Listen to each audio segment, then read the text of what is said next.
of Township of Wayne prohibited cannabis classes. Anyone wishing to address ordinance number 16, please raise your virtual hand, state your name and address, after which we'll have 5 minutes to address the council. Mr. President, prior to the public coming on forward, I have two speakers that will be representing the administration. I'd like them to speak before we open to the public. The Absolutely, Mayor. First one is going to be Robin Galino, from our Wayne Alliance. Robin, welcome and thank you for being here tonight. Welcome, Robin. Thank you. Thank you very much, Mayor and Council. I don't know if I'm allowed to share my screen, but I would like to share 2 slides if that's okay. Sure. Absolutely. I do appreciate it.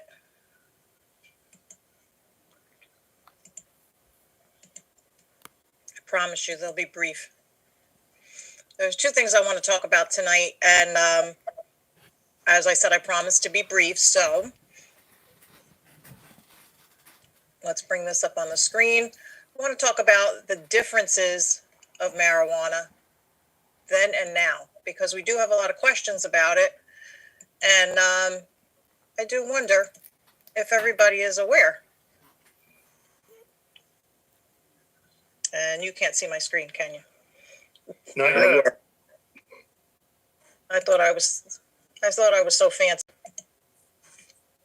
Well, you're still fancy. We just can't see your screen. Yeah. Oh, there we go. There you go. Almost. Almost. There we go. Beautiful. There it is. Okay, so some of the things we've been talking about, the Alliance and our volunteers have been participating in a marijuana task force throughout the county.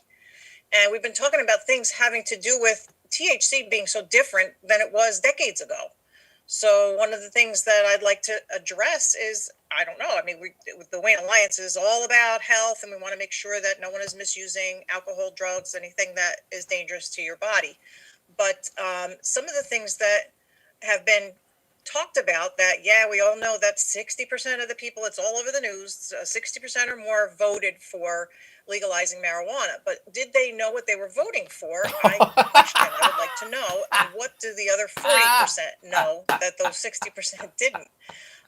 We have things like these oils and waxes and extra acids and things that obviously, if you look at the bottom corner, the edibles called Fruity Pebbles and these other jelly bean type things and gummy bears, they're obviously directed toward children.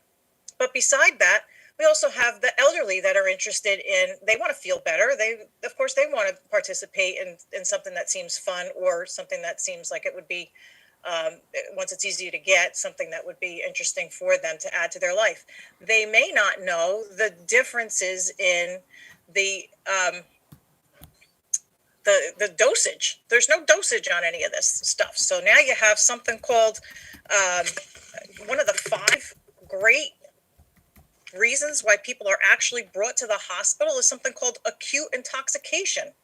So now you have people that thought that they ate a brownie and nothing happened, so they eat 1 or 2 more. And now we have the police being called because they need to be rushed to the hospital because they have not realized the differences in the dosage. So that's something I wanted to talk about, but I'm going to stop sharing because that was kind of a headache for everyone. But I do want to talk about not the income for the township. I want to talk about the cost to the township. I think we all know that the town is able to add 2% to each sale. So you have a store perhaps, and they've got to make enough money to pay their expenses. That we have 70% of those taxes that come in from the sale that are going to go to about 19 impacted cities in New Jersey. 2 of them are in Passaic County. Now you have about 30% left. That money is going to go to train, and of course, the chief's going to talk more about that, I'm sure, the drug recognition experts, because they're going to have those experts on staff. And part of that 30% that's left over is going to go to a state cannabis commission, not a local cannabis commission. So that money, you've got about, 70 or 30 seems to add up to 100%. So you've got that money going to the state, and we get to add 2% to each sale. So not only is that going to amount to much, but people like Connecticut have done some research and they found that legalizing would cost more than 90% of, let's say, the best projections. So I'm not sure where I don't understand why some people have gotten the idea that there's a lot of money to be made. So the Alliance, as you know, we spend we meet 3 times in a month. Usually we meet individually. We meet once a month in the afternoon, the third Wednesday of the month. We typically meet to talk about hot topics. We mostly talk about health and the healthful aspects of alcohol, drugs, and tobacco. You can meet with us at any time, jump on our mailing list, see us on social media. We've been doing a lot of virtual programs now because of COVID, and especially since our grant, which comes from drug fines, has been reduced from about $40,000 down to $12,000. So you see that we're doing everything we can to find sponsors and free programs. So we have everything available having to do with health information. Our email address is alliance@waynetownship.com. Like I said, you can find us on social media.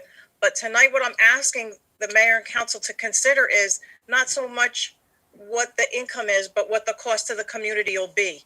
You're talking about welfare checks, taking EMTs away from someone who might have a different health issue. Fire. Has anyone discussed anyone that's growing this? If you have a group that's growing that, they're known to be prone to fires. Will the township have to add new fire equipment, new personnel? And again, like I said, new EMTs, the law enforcement officers, will they be increased? And how is this going to affect health, life, and liability insurance for the township? We just spent a long time. I listened to this whole meeting and I was so happy to see that, oh yeah, the budget was passed and it looked really great. But how will that affect the budget in the future when we're talking about things that have an actual cost rather than income? And like I said, I welcome the opportunity to talk to anyone and answer any questions you have for me. But I do thank you for the opportunity to address this evening. Thank you, Robin. Appreciate your time. The next speaker representing the administration is Chief Jack Macbeth. Thank you, Mayor, Council President. For those of you who know me, you know that I'm a 25-year career police officer. Well over half of that time has been spent instructing our students in our schools system, either as a DARE instructor or as a school resource officer. Despite the recent decriminalization of cannabis, my views on alcohol and marijuana being gateway drugs for our youth has certainly not changed. I've seen the unfortunate transition from alcohol, tobacco, and marijuana use to more dangerous drugs many times throughout my career. We have to remember, just because it's legal for adults doesn't make it safe or healthy, especially for our kids.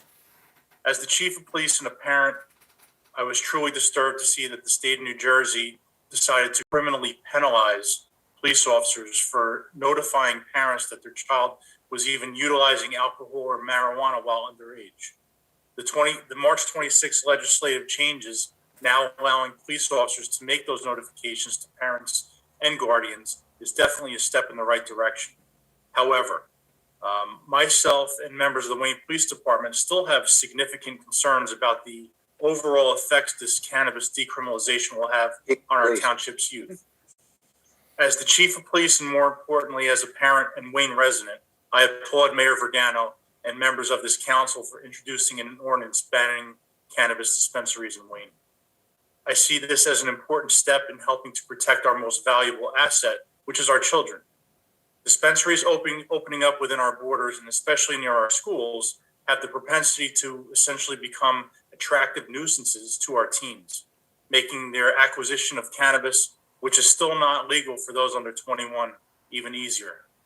Additionally, as Robin pointed out before, with drug recognition experts, I'm definitely concerned about the potential increase in impaired driving on our streets as customers leave these dispensaries after making purchases.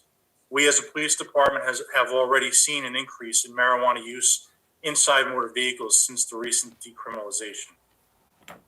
Regardless of the recent legislation, I can assure you that the 116 members of the Wayne Police Department will adapt to these legislative changes by remaining true to our mission, safeguarding the civil rights of the people we serve, and remaining steadfastly committed to the quality of life and community caretaking function aimed at protecting our great residents. Thank you for your time. Thank you, Chief.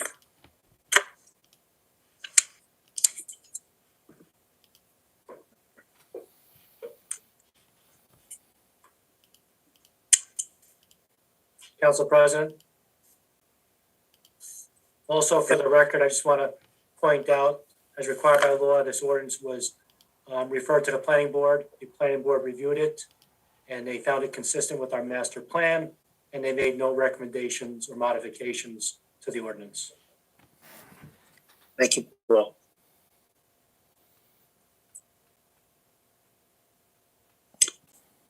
Are you ready to open it up to the public? Anyone wishing to address ordinance number 16, please raise your virtual hand, state your name, address, after which you will have 5 minutes to address the council.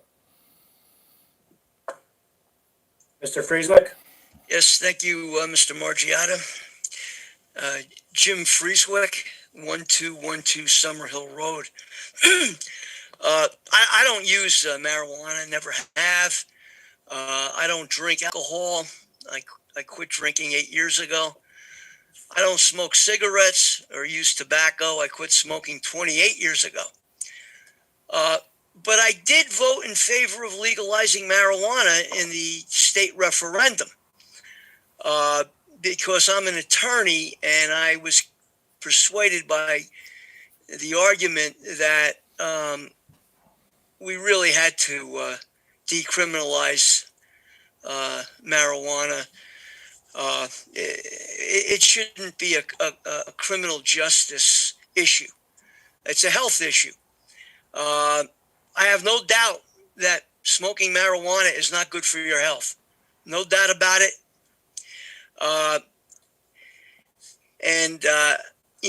I hope simply because it's legal, it does not encourage people to use it. But having said all that, I'm in favor of adopting this ordinance because this takes an additional step. It would legalize the retail sale of dope in Wayne, and I just don't think that's necessary. If people want to indulge in this drug, they can go outside of Wayne to purchase it. There will be communities in New Jersey who will think it's appropriate to have retail stores selling this drug, but Wayne is traditionally it's been a family-oriented community. My parents moved here from Clifton when I was 10 years old. I went through the Wayne public school system, graduated from Wayne Hills High School in '68. Wayne has always been full of kids, and our schools have always been full of kids. And, parents ought to have the right to take their kids out shopping and not expose them to marijuana retail stores. I'm not persuaded that tax dollars are going to be pouring into the coffers of the township if we legalize the sale of marijuana in Wayne. And even if there was a significant amount of tax dollars, I still think this ordinance is the appropriate ordinance to take, especially at this early stage of the legalization. We've got a lot to learn about this now and a lot of adjustment to do as a state with it being legal. And I support the legalization of marijuana. But I think you ought to adopt this ordinance. We can always take another look at it a few years down the road to see how things are working out. And, you could always change it in the future. But for now, I think it's appropriate to ban the sale of marijuana in Wayne. for the time being. Thank you. Thank you, Mr. Frieswick.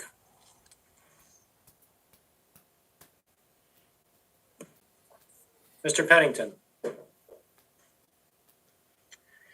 John Pennington, 242 Beach Terrace in the lovely community of Pines Lake here in Wayne.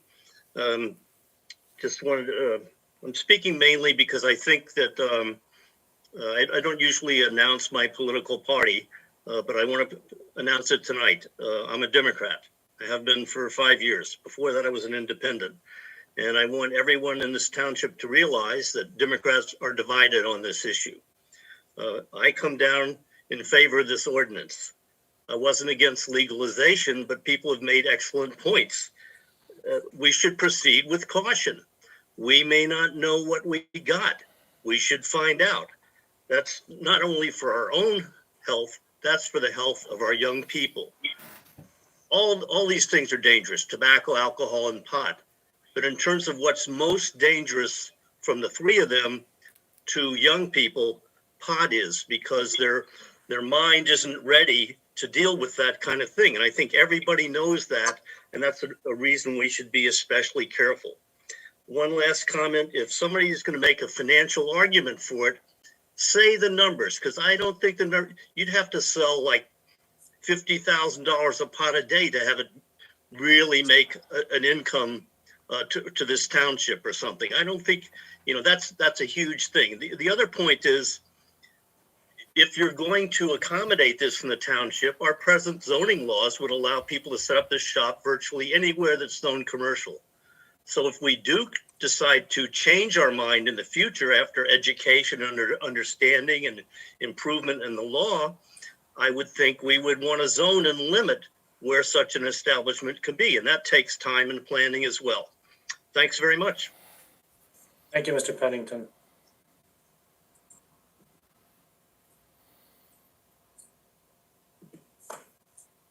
Lefty Grimes.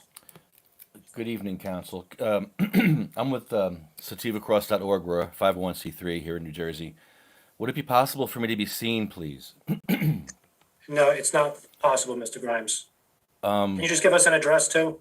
84 Hanover Road, East Hanover. I think it's very important that I be seen. You had two presenters present on this ordinance tonight that could be seen. We have people with cancer, with MS, and wheelchairs that we want you to see our tears. We want you to see our suffering. So I think you should. Mr. Grimes, Yeah. the platform we're on doesn't allow us to have the participants share video. I The believe people that you you saw on video were administrative staff. you can move me up to a panelist. Is that possible? No, it's not. Because I thought the ordinance that Phil Murphy passed that said that if we could see your face, you have to be able to see ours. That's what I was told. That was the ordinance that was passed back in May, I believe. I will defer to council then. That's not correct. The executive order establishes the platform, and the operation of the platform is established by the governing body. There are certain governing bodies that only allow voice call in and does not even use a Zoom platform where you can see the governing body. So it's appropriate to proceed in this fashion, sir. If you want to be heard, you can continue. Okay. I think you need to look into that, though, because I want you Mr. to Grimes, see. just so you realize, you have a 5-minute time limit. And I know I'm wasting time on this Okay, because I want to be yes. seen. I want you to see our tears and our emotions. you wasted 2.5 minutes already. I know you have. Well, I should get that time back because you're actually not doing it right. I'd have a question for your chief. Does your chief have a policy for his officers that use medical cannabis? And will that cut into my time by asking the chief a question? Does he have a policy for his officers for medical cannabis? If there's any responses from the administrative staff, it'll be after everybody had a chance to speak, Mr. Grimes. Okay. You have a mandate by the people, and you have a constitutional obligation to the people. I fight for sick people and dying people, people with cancer, people in wheelchairs. And you're making it harder for people in wheelchairs in your town to get their medicine. You're putting the sick and the dying further back in line. We just celebrated Easter, the celebration of Jesus. And what did Jesus teach us? To put the last first. And what are you doing? You're thinking about you're putting the last, putting obstacles in front of the last. Have you ever spent a day in a wheelchair? Do you know what it's like to spend a day in a wheelchair? It's not easy. First of all, you don't have money to get a ride. We're getting hit from all sides. So you're asking people to take rides to go somewhere, another town to get their medicine. Take their wheelchair in an Uber. First of all, Uber doesn't take all the wheelchairs, and you're adding an extra cost to sick and dying people. They already are getting taxed. They already are getting their medicine not covered by insurance. We're getting moldy medicine from corporate cannabis. We're getting hit from all sides, and we need your help. We need your compassion and your love. We need you to help the medical patients. I'm here to advocate for medical patients and for wheelchair access. That's what I'm here for. And I think we need to help the sick and dying, people with cancer. There are people in your town that can't get around. That how far do you expect someone to wheel themselves in a wheelchair? It's almost unconscionable, this ordinance, if you're banning medical cannabis. And I think you should table it, and especially because we couldn't be seen. You couldn't see our tears, because you're going to see people with cancer tonight, with amputees, and you're going to see suffering. But you're not going to see it. You're going to hear it. But we saw you guys. How can we see you, but you can't see us and our suffering? I think you should table it just because you didn't get all the information from us. You didn't see our tears. So table it based on not seeing our tears. The patients are begging you to please table this ordinance. We went with songs to the battle. They were young, straight of limb, true of eye, steady and aglow. They were staunch to the end against odds uncounted. They fell with their faces to the foe. They shall grow Thank you, not Mr. old Grimes. as we that are left grow old. Age, shut up.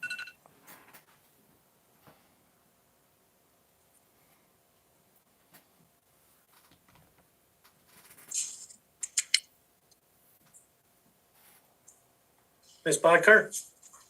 Yes, good evening. My name is Gloria Bodker, 64 Tuxedo Drive. I guess I'm going to be one of the dissenters. I would urge the council to revisit the issue of banning sales within the township. My reasons are similar to the previous caller, denying access to those who need it medically. I think that there are ways and opportunities for the town to regulate and restrict where these stores, the medical marijuana could be sold. I didn't think that the ordinance had anything to do with growing within the state, within the city, but even that is an opportunity for the town. I think that council is hyper focused on the young people. As we all are very well aware, students, children as young as junior high school already know where to get marijuana illegally. Why wouldn't we want to have a say and regulate the same way that we do cigarettes and alcohol? I think that it is short-sighted of the council to outwardly ban because of the focus on young people. My feeling is, don't put a marijuana dispensary at the Whole Foods shop right across the street from Wayne Valley High School, but you have opportunity on Route 46 and Route 23, where there are empty stores now. Many states have already legalized marijuana and have had financial benefits. I am not well versed in that, but I would certainly be happy to research the revenue that could be used, no matter how small, to support our library, to support our families who currently have to pay for extracurricular activities because those things have been cut out of the education budget. And I think that while I appreciate what the Wayne Alliance is doing and has done, I think that the council is being naive and short-sighted in actually putting a complete ban on the sale and having marijuana dispensaries within the town limits. And just to end, before my 5 minutes are over, I do want to thank Mayor Vigano for being the person, I think you were the one that was able to get Wayne to be a vaccination site. My husband and I were beneficiaries of that, and we did not have to stay online, all hours of the night, day and night, to be able to get our appointments. So I do thank you for that. But in closing, I disagree with the council's stand to ban marijuana dispensaries. I think for reasons and for our ability to regulate what kids have access to anyway illegally. So, okay, I think that's it. Thank you very much. Thank you, Ms. Bodker.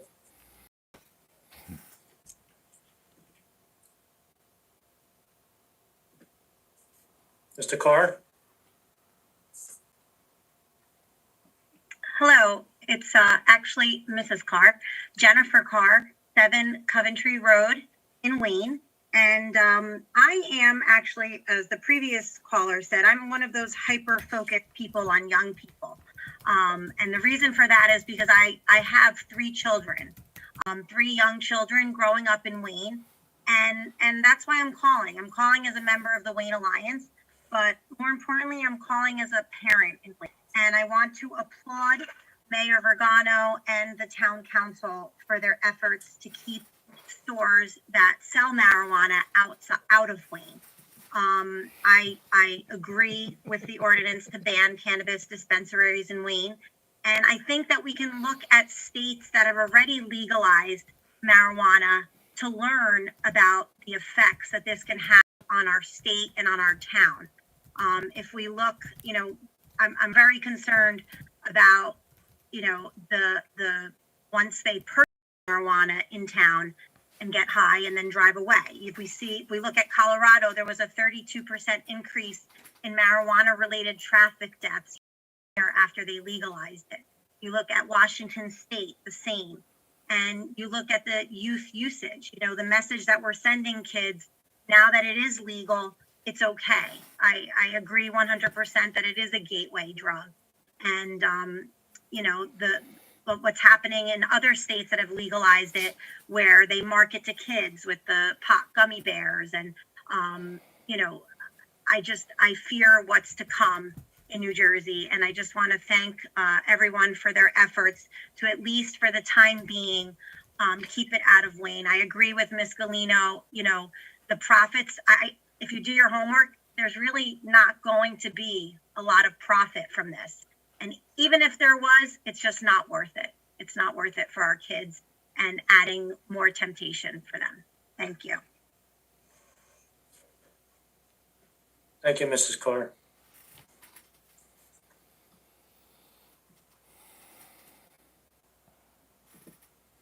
Mr. Giordano? Yes, can you hear me okay? We do. Yes, my name is Hugh Giordano, Argyle Avenue, Blackwood, New Jersey. I'm coming today as a representative of the United Food and Commercial Workers Union, UFCW Local 152. Before I begin my comments, point of clarification to the city attorney. Does this ordinance also ban cultivation, testing, packaging, and manufacturing besides retail? Council President, do you wish me to answer the question or wait till we're voting? Shakes his head now. Look at him. I would defer to after comments. Okay, no problem. Thank you. So the UFCW is the official labor union of cannabis workers from seed to sale, both medical and adult use, under the guise of the AFL-CIO. And we want to put on record that we oppose this ordinance for many reasons. One is we believe that it's a direct attack on workers, it's a direct attack on working class, and it's a direct attack on patients. The reality of it is in the article it stated that the money raised wouldn't do a dent in the budget.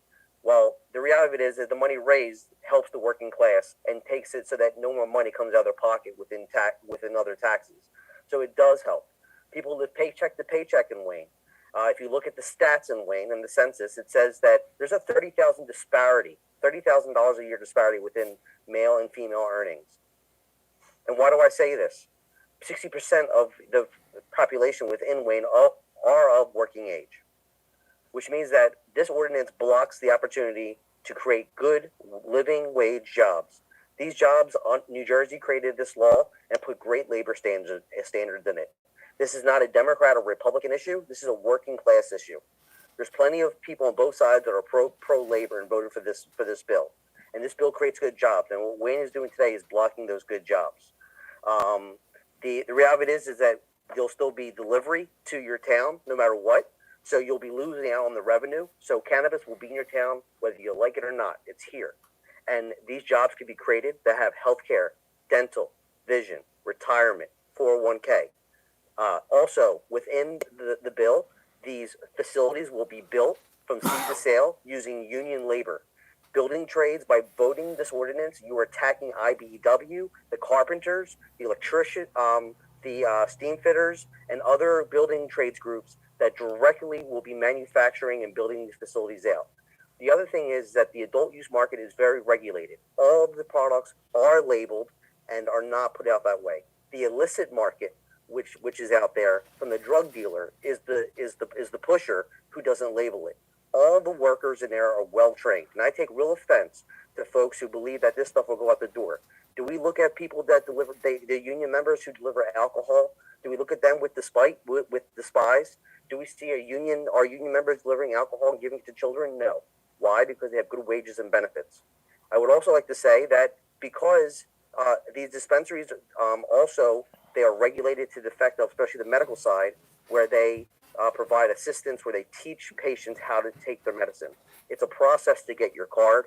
These people are not stoners. They are people that are sick and dying. So even if you don't have adult use, you should allow medical from seed to sale. If you have a pharmacy, if you have BYOB, if you have alcohol and tobacco sold, and you have pharmacy, a Rite Aid and CVS, then you should allow medical. The UFCW is going to make it clear. When the town says they're not interested in being that town, then they're saying they're not interested in being a town that creates jobs. They're not being interested in a town that promotes the welfare of sick and dying people. And it sends a message that they're anti-union and anti-worker. It's one thing to have opinions, but the reality of it is there's universities and big community colleges that are investing in technology and sciences of cannabis. So there's a reality of a new industry, and we believe that this is an attack on the working class.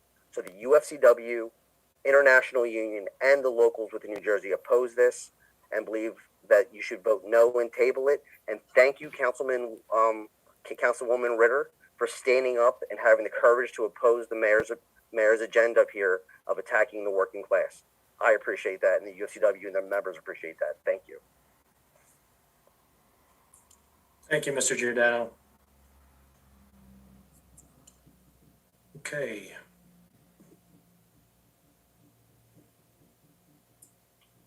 Yes, good Ms. evening, Mayor Van and Skeeter? Council. Yes, can you hear me? Yes, I hear you. I ask that before my time start, please, that I exercise my right to be seen, and I cite the Department of Community Affairs and the Division of Local Government Services regulation on remote meetings issued pursuant to PL 2020 C34 enacted on May 15th, 2020. You guys are utilizing audio and video. I would like to exercise my right to use both and be seen while I speak, please. And that's already been addressed with the previous speaker. So if you'd like to go forward, please do. You're denying my right, and Ms. Van Skeeter, just No saying, rights being denied. You have the right to participate in the meeting by speaking during the public session. If you wish to exercise that right, please do so. This is not an official meeting, then. You are not This is over. not a debate. Do you wish to discuss the ordinance, or do we go to the next speaker? My name is Jamie Van Iver, and I also am with Sativa Cross nonprofit, fighting for medical cannabis patients' rights and ADA access for individuals. I'm also a medical cannabis patient in the state. I do not understand why you cannot see the difference between medical and recreational use. There's pharmacies in your community. I don't recall you guys having votes for people's medical choices for the fentanyl and the Oxycontin and the controlled substances and the narcotic shops, the pharmacies popping up. These are the substances that are killing people. These are the substances that is making your town's Narcan count go up and will continue to do so. Not a single person's ever overdosed on cannabis. Not a single person's ever died of cannabis. You've allowed someone not only better rights than you're giving me this evening, but you've allowed them a visual representation to share misinformation. That is not what is available in dispensaries. That's why we like a regulated system, because it is highly monitored. It does go through testing. It is dosed out. You have given someone a platform to share misinformation because it's your agenda base. You are not listening to your constituents. 67% of New Jersey voted for recreational cannabis, and you are still stigmatizing medical use. People are dying. There are veterans that have PTSD that are killing themselves at a rate of 25 per day. The pharmaceutical for depression, SSRIs, antidepressants, and those increase your thoughts of suicide desire. Why are you choosing to kill the veterans in your community? I have systemic lupus. I was on several medications for several years. My body did not respond, and I wanted to die. I started the cannabis program, and immediately my body turned around, and I started reflecting in my lab work. And I'm here because lab work does not lie. It is healing people's bodies. I'm not taking infusions. I'm not taking immune suppressants. I'm not taking anti-malarials. I'm not taking nerve blockers. I'm not taking antidepressants. I'm not taking anti-anxiety medications. I'm not taking anti-nausea medication. I haven't done so in a couple of years, but I'm still not outside of the window for a couple of the side effects, one of them causing blindness. So hopefully I have a good year with my eye exams from them pharmaceuticals that I haven't been on, and I get to keep my eyesight. You are spreading a serious amount of misinformation. You're making it seem like you need to rush into this decision. There is not even any licensing, anything available until 181 days out. You are laying down red tape, and you're making it sound like that you're doing it to protect the community that already has protections in place. You had 180 days. That's in August. Why are you rushing this, especially with all of the misinformation and zero education that you guys are basing your opinions on? You have serious prejudices. I don't know if it's racism based around cannabis and marijuana, as I can imagine with Harry Anslinger, but you seriously need to open your eyes and listen to your constituents. They voted for recreation, and here you sit still stigmatizing medical choices for a system that I have in my body called the endocannabinoid system that God put there. And it's meant to receive a plant on this earth that God also put there. I seriously suggest you investigate the endocannabinoid system, how cannabis is healing people, the stigma that you're attaching, how cannabis and marijuana comes from racism and stigma. And that's what you're embracing, this misinformation, this fear mongering about people's children. I'm tired of that infringing on my rights. I'm a medical patient, and people need to protect their own children from substances, just like we protect toddlers from cleaning products, and just like you would probably protect adolescents from substances that may be in your home, such as pharmaceuticals or alcohol. That's not everyone's responsibility to give up their constitutional rights. Control your own. You're making decisions for an entire community, medical people in your community that have seizure disorders, cancer, PTSD, that they'll be shooting themselves in their head, opiate addictions because they have chronic pain and chronic illness. I don't know if you know what chronic means, but it's never Thank you, going Ms. away. Fensky, for your time's up. Thank you.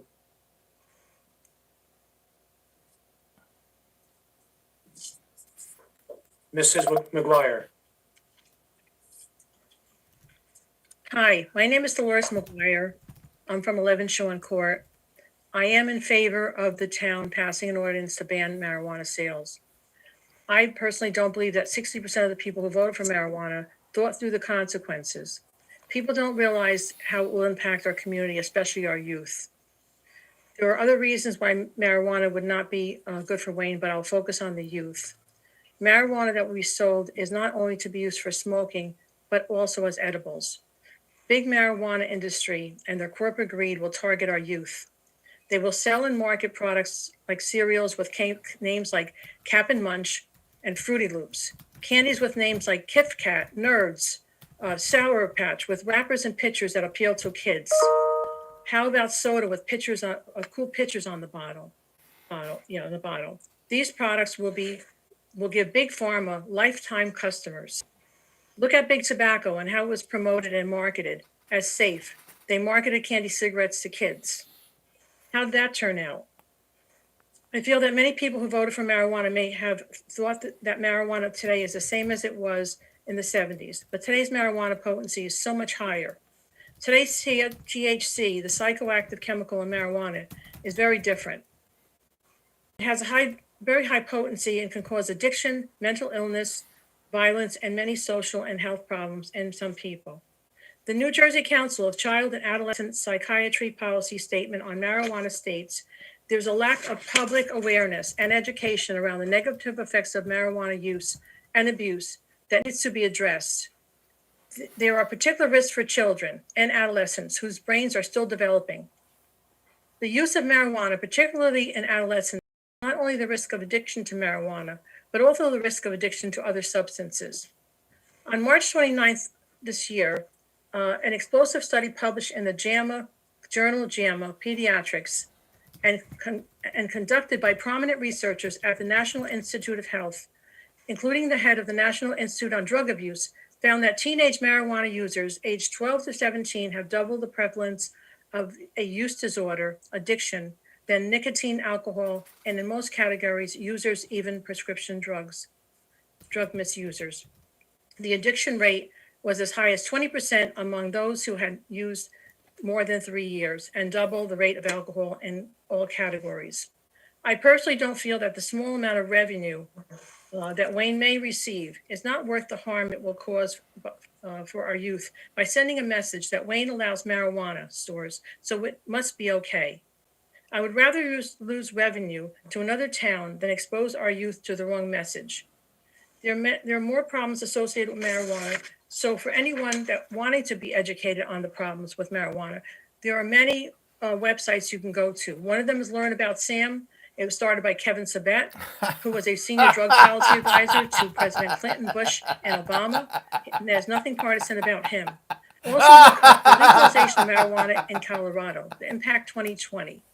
There's also the Surgeon General, who, if you look up the Surgeon General's advisory, marijuana use and the developing brain. And people could say, what they want, but the kids should come first. And parents can tell their kids not to use it. But if you send a message that our town doesn't want it, it sends a good message to the kids that it's not okay. Thank you for your time. Thank you, Ms. McGuire.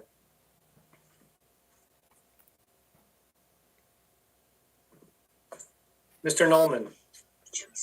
Yes, thank you. My name is Robert Nolan, 6 Fair Ridge Court, Wayne. I do understand that there is a controversy over recreational marijuana, and so there are sides to it. Full disclosure: I voted in favor of legalizing recreational marijuana and decriminalizing it, and I would still do so. I felt I was very well informed when I voted for it.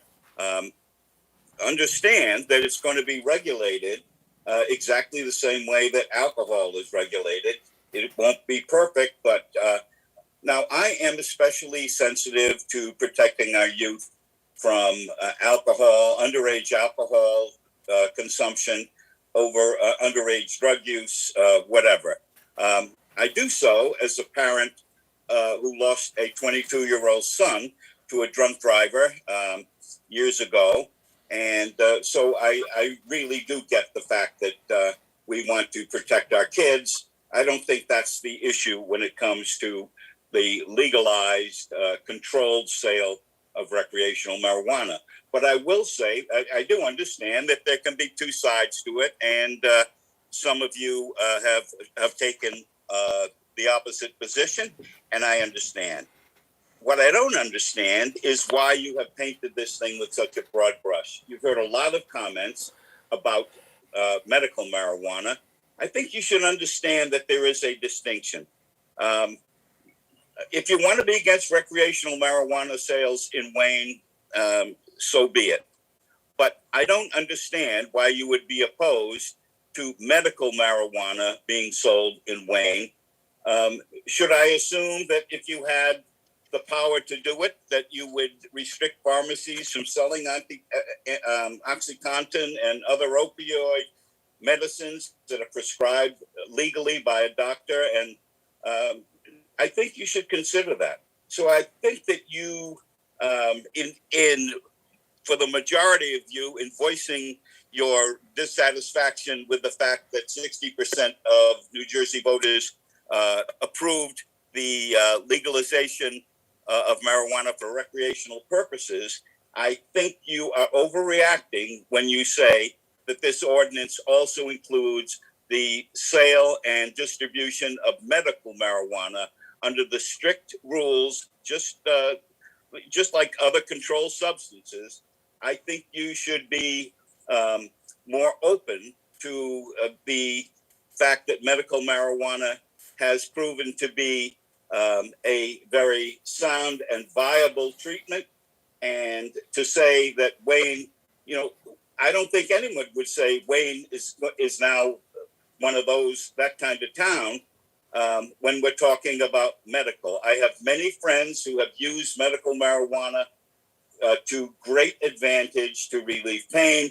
And as other speakers have said, it's getting late, so I will end my comment, but I do wish that you would make that distinction. Medical, recreational. Be against recreational if you must, but why would you be against a medical treatment that is so helpful to many people and to make it available conveniently in the township of Wayne? Thank you. Thank you, Mr. Norman. Well said, honey.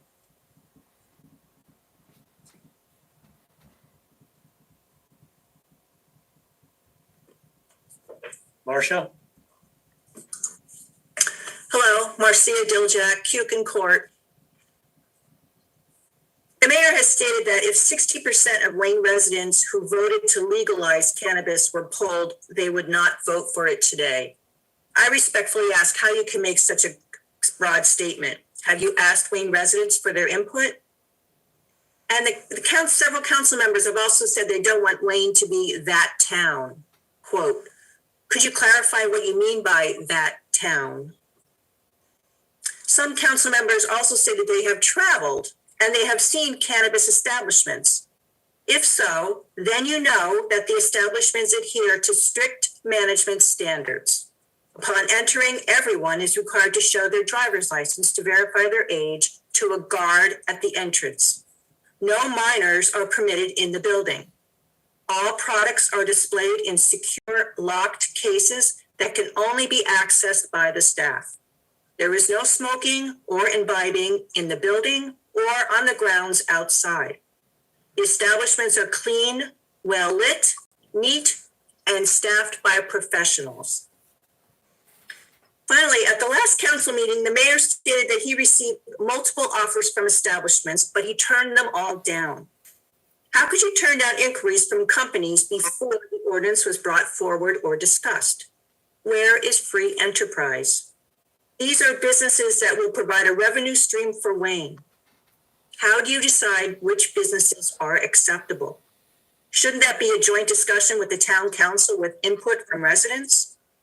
When Wawa brought forward a proposal to purchase the property of Nagel's Candy Barn, the mayor said he could not stop it because the property was zoned for business. How is this different? Thank you very much. Thank you, Marcia.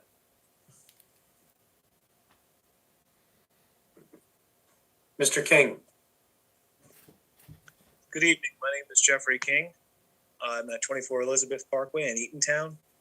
I'd like to start just by saying thank you very sincerely to Councilwoman Ritter for her leadership on this issue. Really, a lot I've heard tonight I disagree with, from the opponents. I think that the alliance has some bad information, and to be considered experts by the administration and given the privilege of being seen, which is sad that you're afraid. You're scared to see us while we speak to you. You're scared because you know we're speaking truth. I think it's sad. It's kind of pathetic that you're scared to have us on video. I heard that people have to be rushed to the emergency room, rushed for a brownie or a two or whatever. And what happened to those people? Nobody died. So let's not be hysterical with the rhetoric.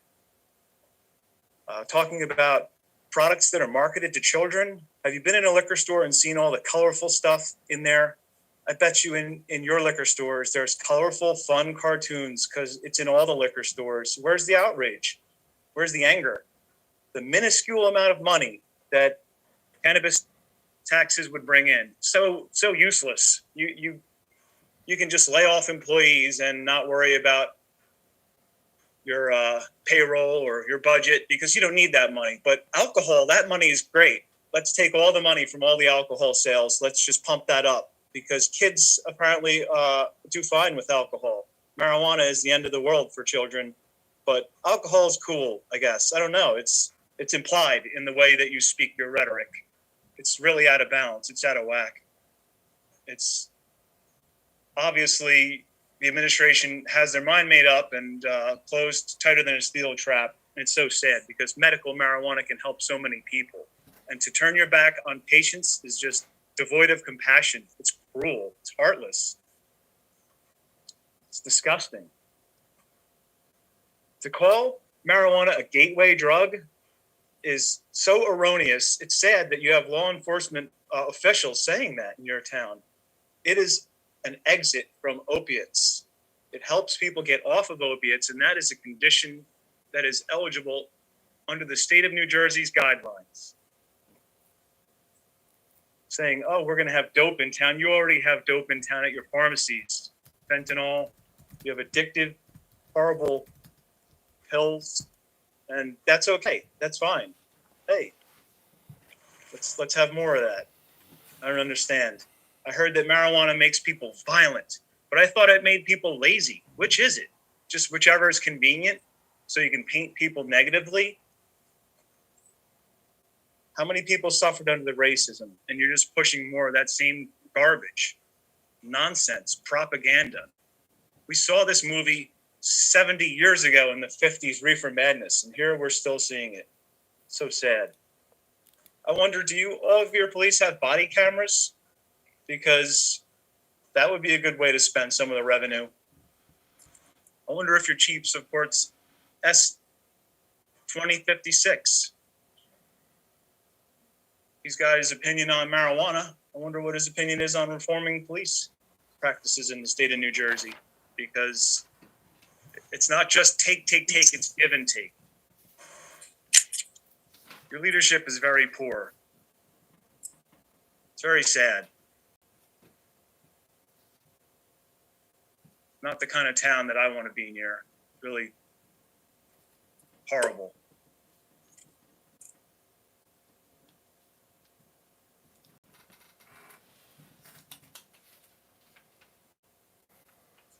Mr. King, are you done?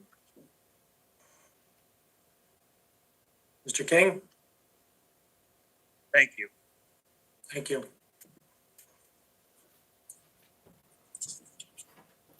Mr. Cope?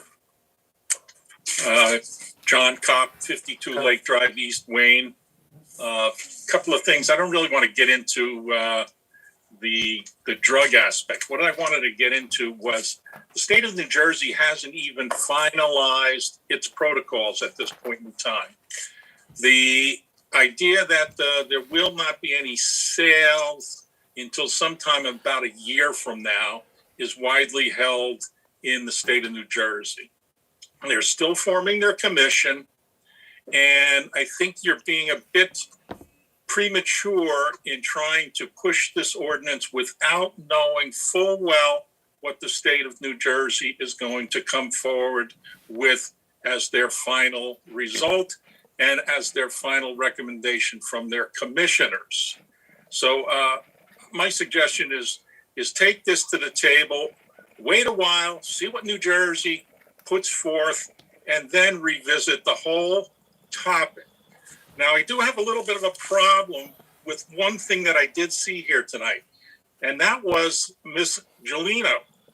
I'm sure she's a very nice person, but you had her testify at your hearing, at your meeting, without her being sworn. And that was problematic for me as a resident of Wayne, because I don't think that should be allowed under any circumstance. That was not a type of thing where anyone could cross-examine her on her facts, and it left the whole process in question. So I would say that you really need to revisit this and perhaps call for fact-finding and revisit what the state is going to do before you go ahead and adopt this ordinance. There was a lot of talk about, youth and youth impact. The law clearly addresses that coming out of Trenton. And the other thing that I found disturbing was people were questioning the election outcome. They were saying, if people knew what they were voting on, they would have voted differently. This sounds to me like something that Donald Trump would come up with. I'm sorry, but that's my opinion. You can't revisit that election. It's over, it's done. The election is final. You have to live with the consequences of the election. And I appreciate your taking the time to allow me to speak. And I thank you for your thoroughness in visiting this topic. Thank you, Mr. Cobb.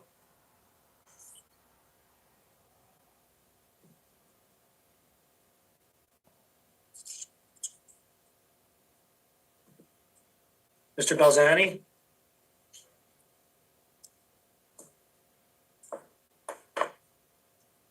Mr. Balzani, can you hear me? Mr. Balzani? Hello, can you hear me now? Yes. Okay.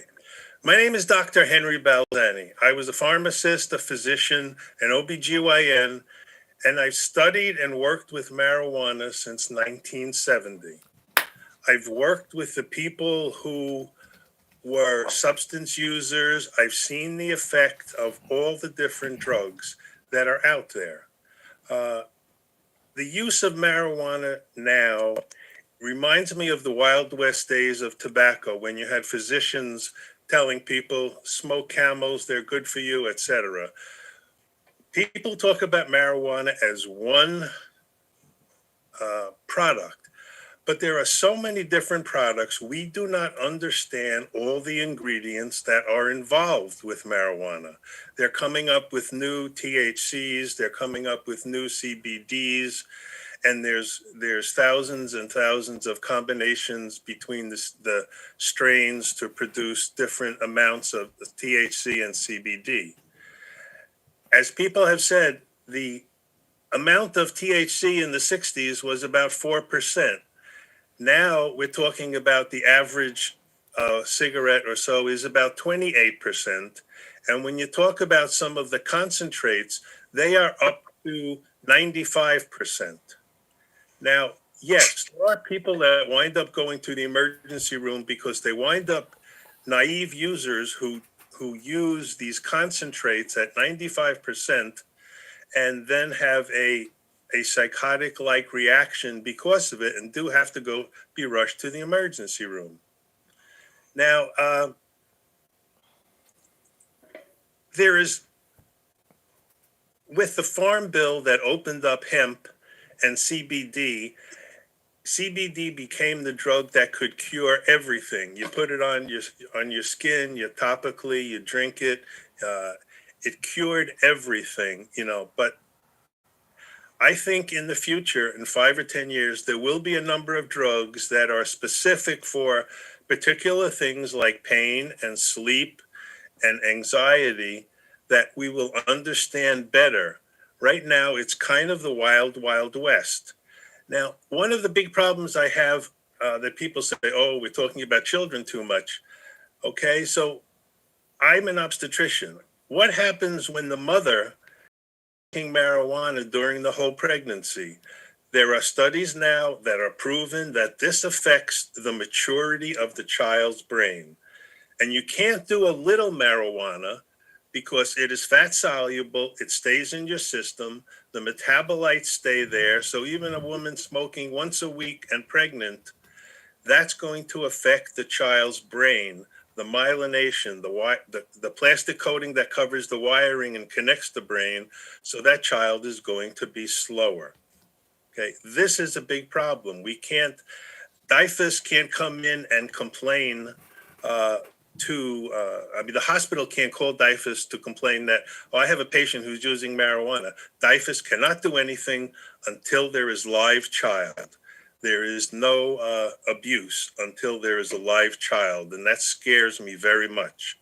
There has been a lot of contaminants in the medical marijuana in a number of the states, California, Colorado, where a lot of the dispensaries, the growers, and the products have found multiple contaminants through solvents, bacteria, fungus, and heavy metals. Now, this is a concern because these are states that had 20 years use of marijuana medically, and they still haven't cleared this up and gotten really good stuff. So that concerns me for us newly opening up, particularly recreational marijuana. There is going to be medical marijuana, and there is an addiction to marijuana. It is basically a psychological addiction, and there is a withdrawal, and there is a depression. And we do have an endocannabinoid system, but really our endocannabinoid system and the endocannabinoids that we have are so much less potent. And what they do is they keep our system in check, okay? They prevent an overload of the nervous system. When you start adding cannabis, THC, or CBD, what this can do is this can disrupt the whole endocannabinoid system. And then there's something that you cannot stop or change, particularly in young children. They will not develop correctly. And Thank you, Mr. Belzani. Thank you.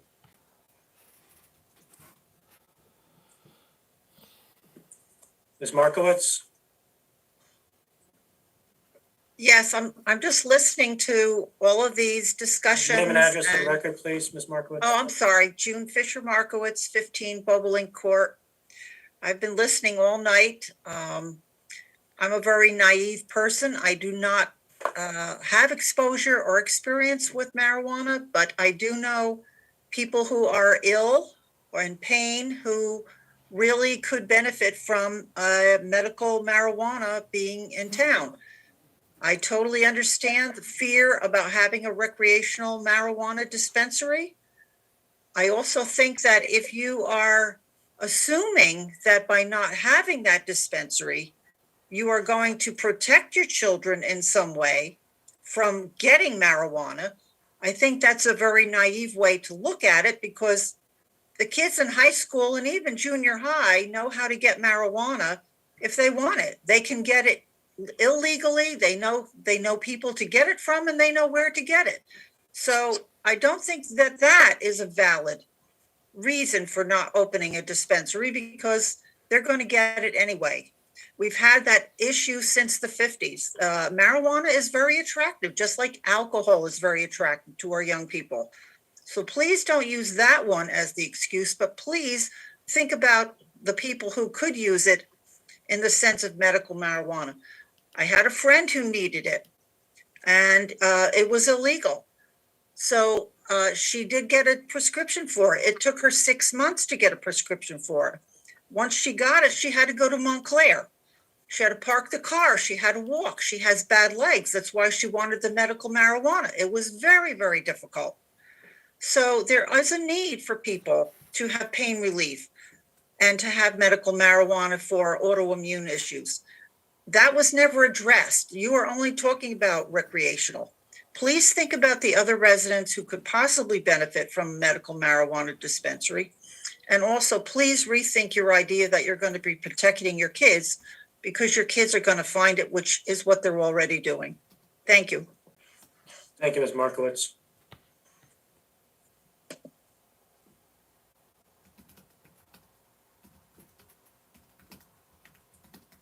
Council President, I don't see anybody else from the public willing to address ordinance number.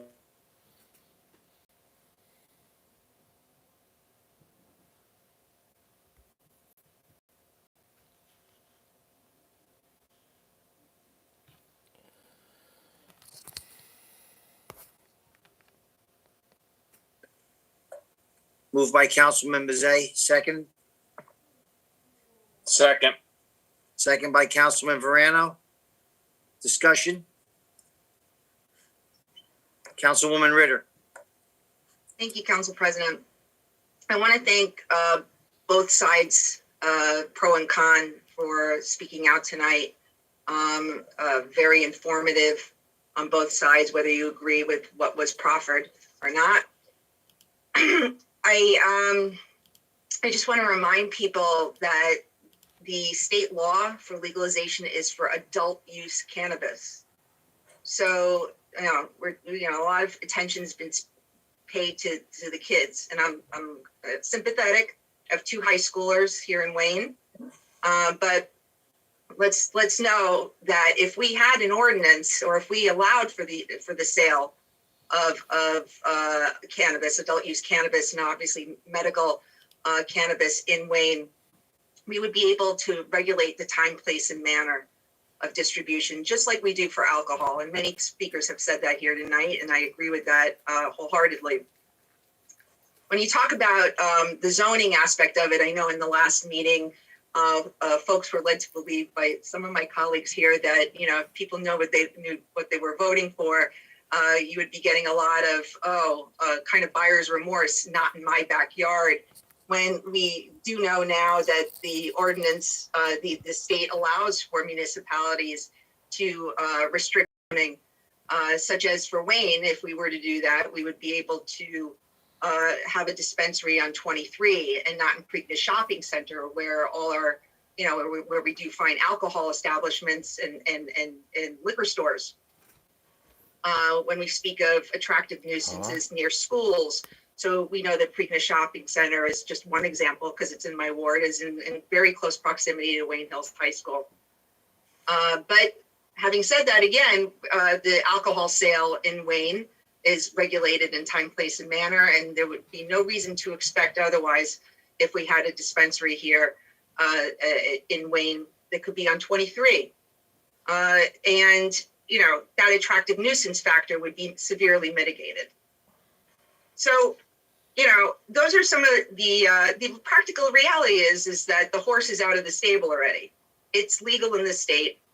The neighboring towns that will be selling, that border Wayne, they have families too, not just Wayne, okay?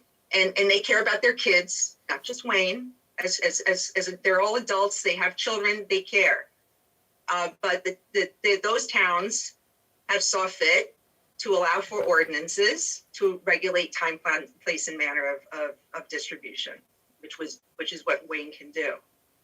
We opened tonight's meeting with a number of proclamations, one of which was very important, of course, the autism awareness, and on point with this topic is the alcohol awareness. We learned that alcohol is the leading cause of addiction and death, yet we're not as outraged by that. We're not outraged that, our liquor stores or, in shopping centers that we walk past with our children all day, all night. A dispensary, if we're really that concerned, again, we can regulate the location, and the attractive nuisance factor that was proffered here tonight would be severely mitigated.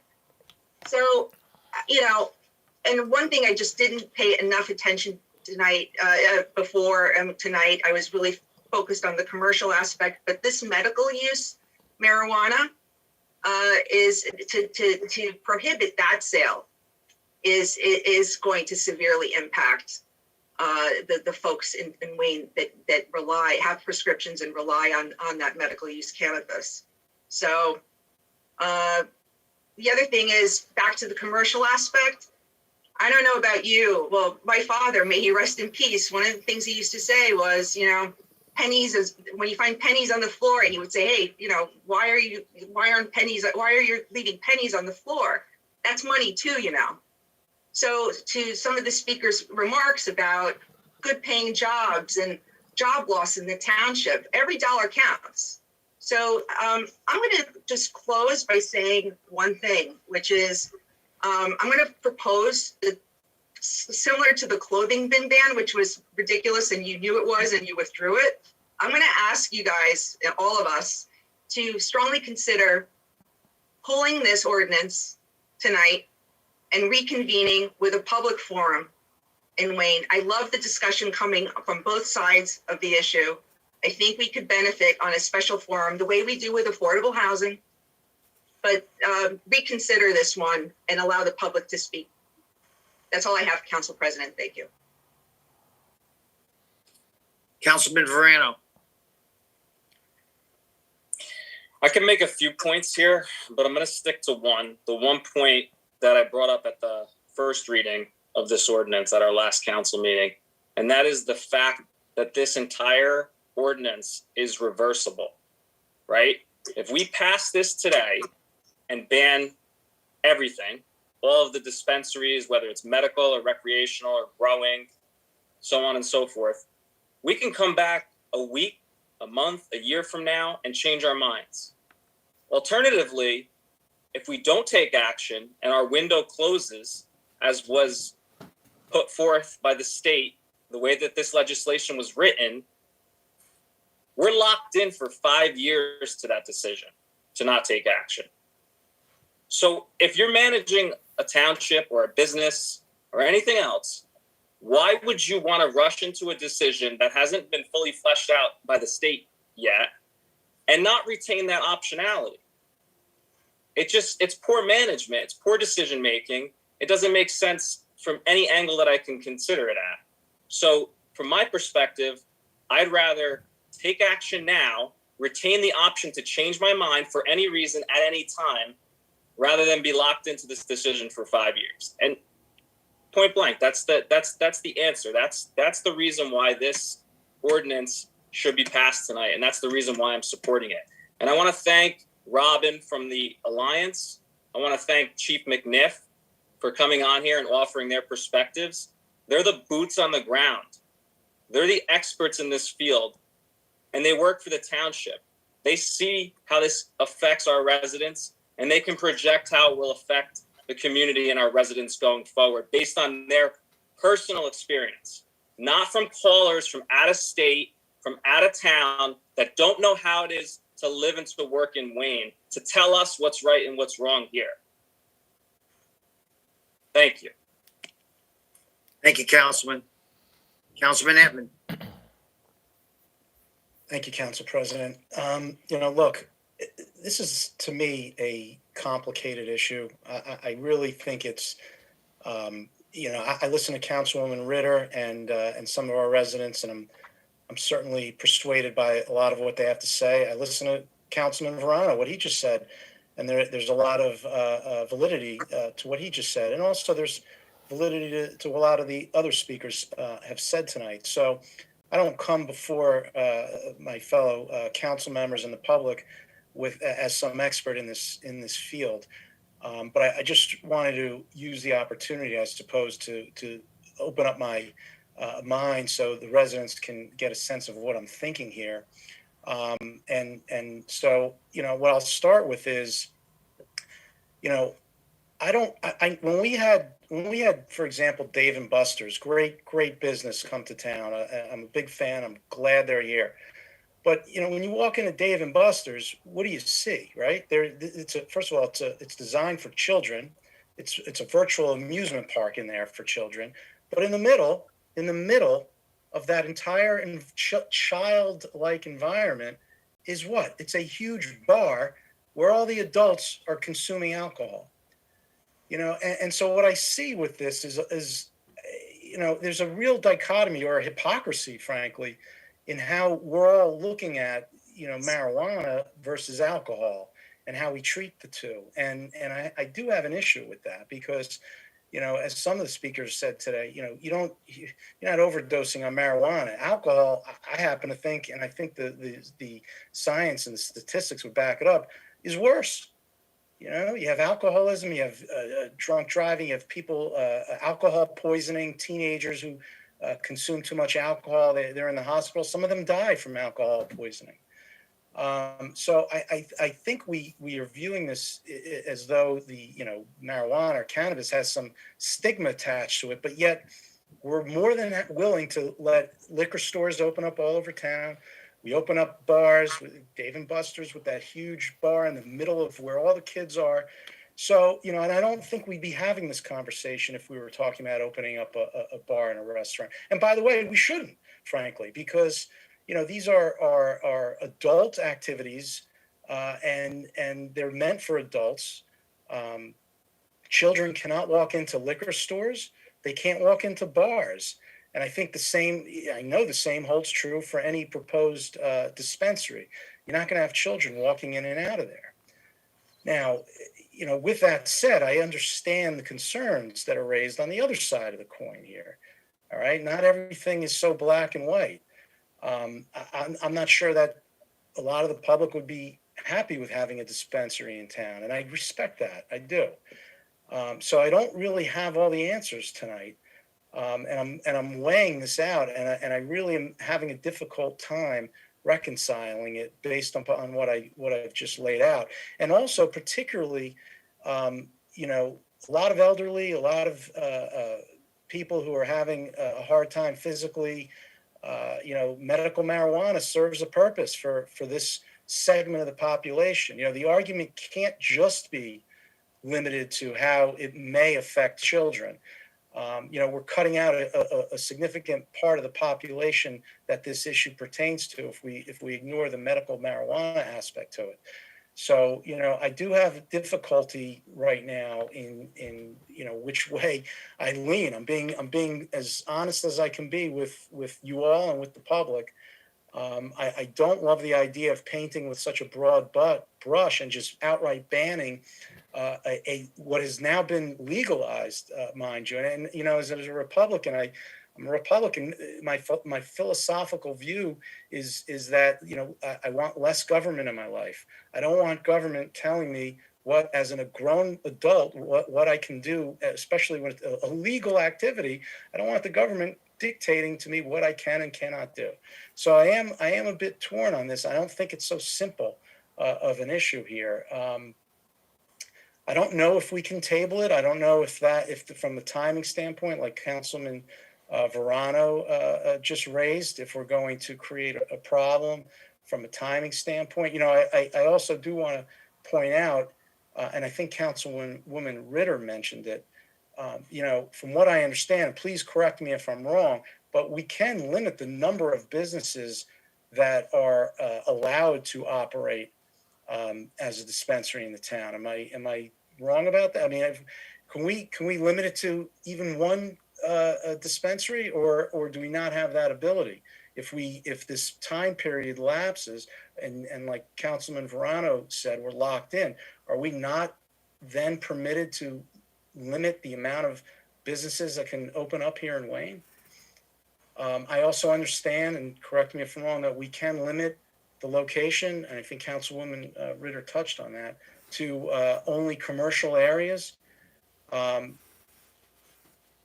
Again, if I'm wrong, please, say so. But with that said, are we rushing into this and painting with such a broad brush when this is something that maybe we need to let it play out a little bit and see how the market dictates how socially we respond to this before we just issue an outright ban on something that may actually be of help to a decent segment of our population. I know it's potentially, and there's an argument to be made that it's harmful to our children. I don't know that I really buy that, only because I think our children and are exposed to this anyway, and if they want it, they're going to get it anyway.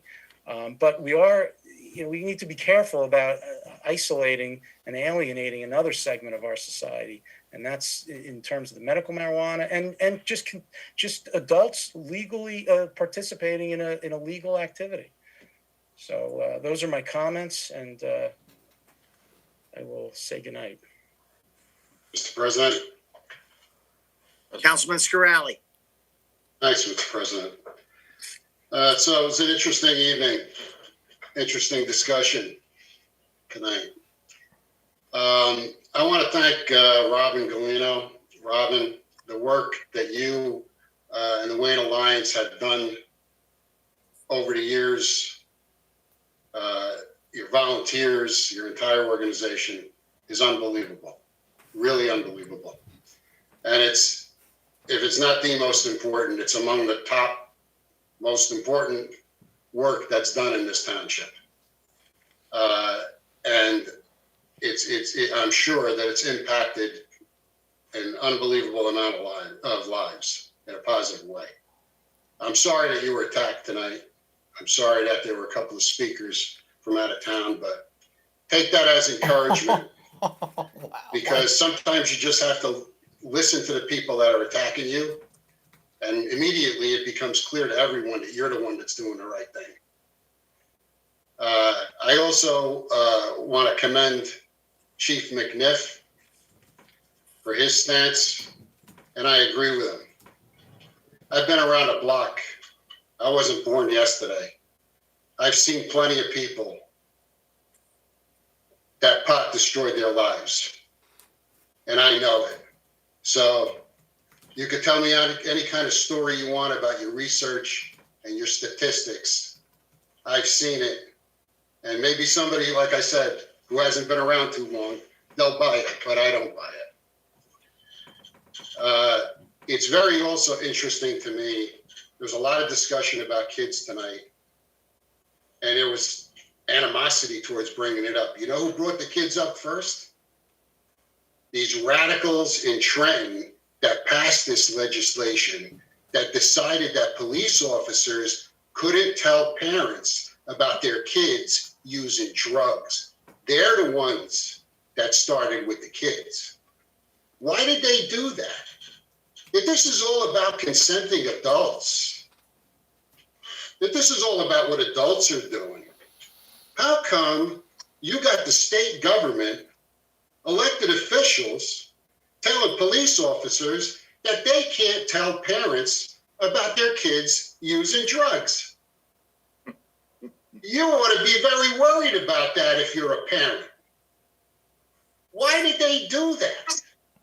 The government's getting in between you and your kids now? They're allowed to know what your kids do, but you're not allowed to know? That should worry you very, very much. And you better take a hard look at these people. I'll tell you what, I didn't vote for any of them.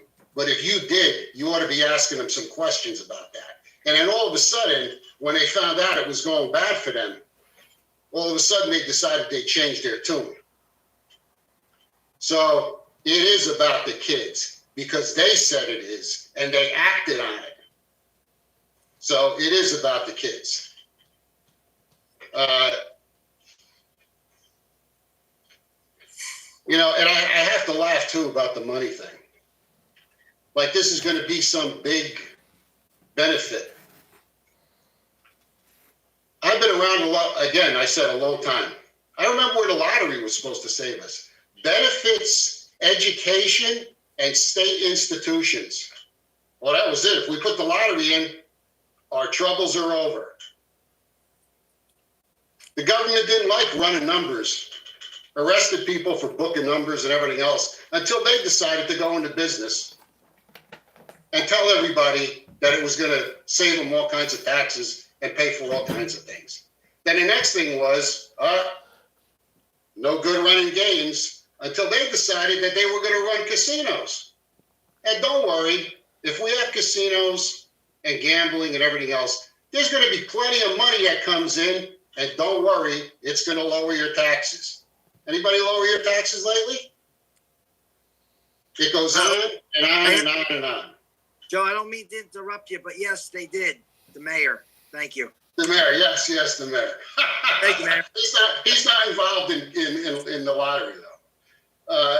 So he doesn't count in this in my argument. I don't think this is a good idea for Wayne. There's 500 odd municipalities in New Jersey. The idea that if Wayne doesn't do this, that there's going to be some catastrophe, it doesn't pan out because we already have this law. This is nothing new. We already passed an ordinance like this. The only reason we're doing this now is because of the change in the state law. You remember the state law that they passed where they prohibited cops from telling you that your kid got caught with drugs? That's the law that I'm talking about, the one that brought about this change. So again, it's not about adults. And where does all this money go anyway? Don't worry, these politicians find a way to get it to their friends. And you heard a lot of people outside of Wayne tonight, and Councilman Verano's right. A lot of people in Wayne listening here to a lot of people from outside Wayne. I like the one person who said, well, I'm very sad. Wayne's a sad town. I wouldn't want to be there. We have no problem with that. We accept your feelings. But we're elected officials in this town. We were elected by the people to do a job. There was no election that said that Wayne should become a destination for marijuana. There was an election about whether it should be legal in the state or not legal in the state. And I also don't buy the argument that, well, it's not any worse than alcohol, so let's have more of it. Well, you can't say alcohol is no good. Say marijuana is not as bad, but let's have more of it. I don't think it's a good idea to have marijuana sales retail in this town. I just don't, I do not agree with it. And the other thing is too, is that I understand I feel for people that cannot get out and get to places, but with all due respect, if there are dispensaries, all the pharmacies deliver. So if the argument is that this drug will not be able to be delivered like ethical drugs are delivered, that's not true either. It doesn't bear any weight because there's already a lot of retail delivery going on of prescriptions every day. So anyway, I voted for this ban last time. I'm voting for it now, and I don't need time to think about it. And when you've been around as long as I have, there's going to be constituents of mine that don't agree with what I'm saying. Sooner or later, you're going to run into that. But I didn't get elected here to follow some poll. I got elected to do what I think is right and what's best for my constituents. And I'm voting yes. Thank you. Thank you, Councilman. A Republican Councilman voting Mazzei? against the mandate of the people. Thank you, Council President. I'm going to try to be as brief as I can. I think it's so very important to hear all sides of this. And I can't believe that Wayne is the only town going through this. Something as challenging as ordinances like this are probably being proposed by many towns and cities and municipalities throughout the state. Many of the speakers tonight probably spoke here tonight, and many other township and municipal meetings throughout the state, because it's an important topic. I get it. And as one of our colleagues mentioned earlier, it's important to hear all sides. And I got to truly believe that regardless of what side you're on, that you respect the other side, that some of the issues, if not all of the issues, have been identified, regardless of which side you're on the topic. I want to thank all the speakers, and Robin and Chief McNiff. I've spoken about your achievements in the past, but as well as all the speakers, regardless of the side. I listen. I have listened since the day I took this seat all those years ago. The fact of the matter is the dispensaries and their location will be an issue, and both sides recognize that. And I don't even like to call it sides, the individual, regardless of how you're looking at this. As Councilman Verano mentioned, well, the opt-in deadlines are set, yet as a speaker mentioned, someone from the third ward, the guidelines are not set. So although the state is not giving us guidelines on how this process is all going to work and be regulated, the opt-outs, that date is set. So there lies a little bit of the ambiguity. Now, the township of Wayne, it's a big town, big geographic area of about 25 to 26 square miles. We have 14 public schools, add in the private schools, and they're all geographically placed and spread out. So I think all sides will agree and all the individuals will agree that regardless of where the dispensaries go, residents will be involved and schools will be involved. And we have to anticipate that there will be concerns from parents and educators regarding the placements. And then it becomes the balancing. And that has to be recognized by all sides. Thank you. Councilwoman Sasso. Thank you, Council President. So I would also say I value the opinions that I've heard from all sides. I think that there are statistics that can support any position anybody wants to put on the table. We can find them, right? I do think that there was way too much rhetoric tonight, frankly, some on both sides, but in particular from the folks that aren't part of our community, that are not from our town, that have their own agenda. To me, that has no value here. You're tainting the minds of the folks of our town. Let them form their own opinions with real data. That said, I think that there are too many unknowns at this point in time. I think that, in my personal opinion, we should be more conservative. I think no action should not be an option because the timetable has been set, right? So to me, voting now says that we're going to take the time to figure things out properly, right? We've talked about the fact that, this could go in any commercially zoned area in town. If we're going to participate in anything like this in the future, it needs to be well thought out. We need to consider any of those zoning changes that need to occur. So to me, I think, sitting idly by and doing nothing should not be an option for any of us. I don't think that that's a prudent way to move forward. I think that the folks that live in this town that are part of this community are the ones that should have the voice. Again, not the talking heads that are coming from other places that have no skin in the game in this town. But I think, look, if there are opinions around the board, let's understand what those are. Let's understand the facts. There is too much data that was thrown around tonight that is not factually based. I'm not an expert in it, but I've done a ton of homework. I've talked to people in Colorado. I've talked to people in Washington. What I can tell you universally is in order to put something like this in place, there's a tremendous amount of oversight and regulatory work that has to be done to manage this. I'd like to know who's going to pay for it. Look at the states where it's been successful, quote unquote successful. Look at the states where it has not. And I would like to understand where that cost is going to come from, because it cannot be borne by the town alone. This is stuff that has to be done at a state level. The state should be bearing the cost of that. So I feel like there's way too much that we don't know. If we're going to consider something like this, it needs to be well thought out.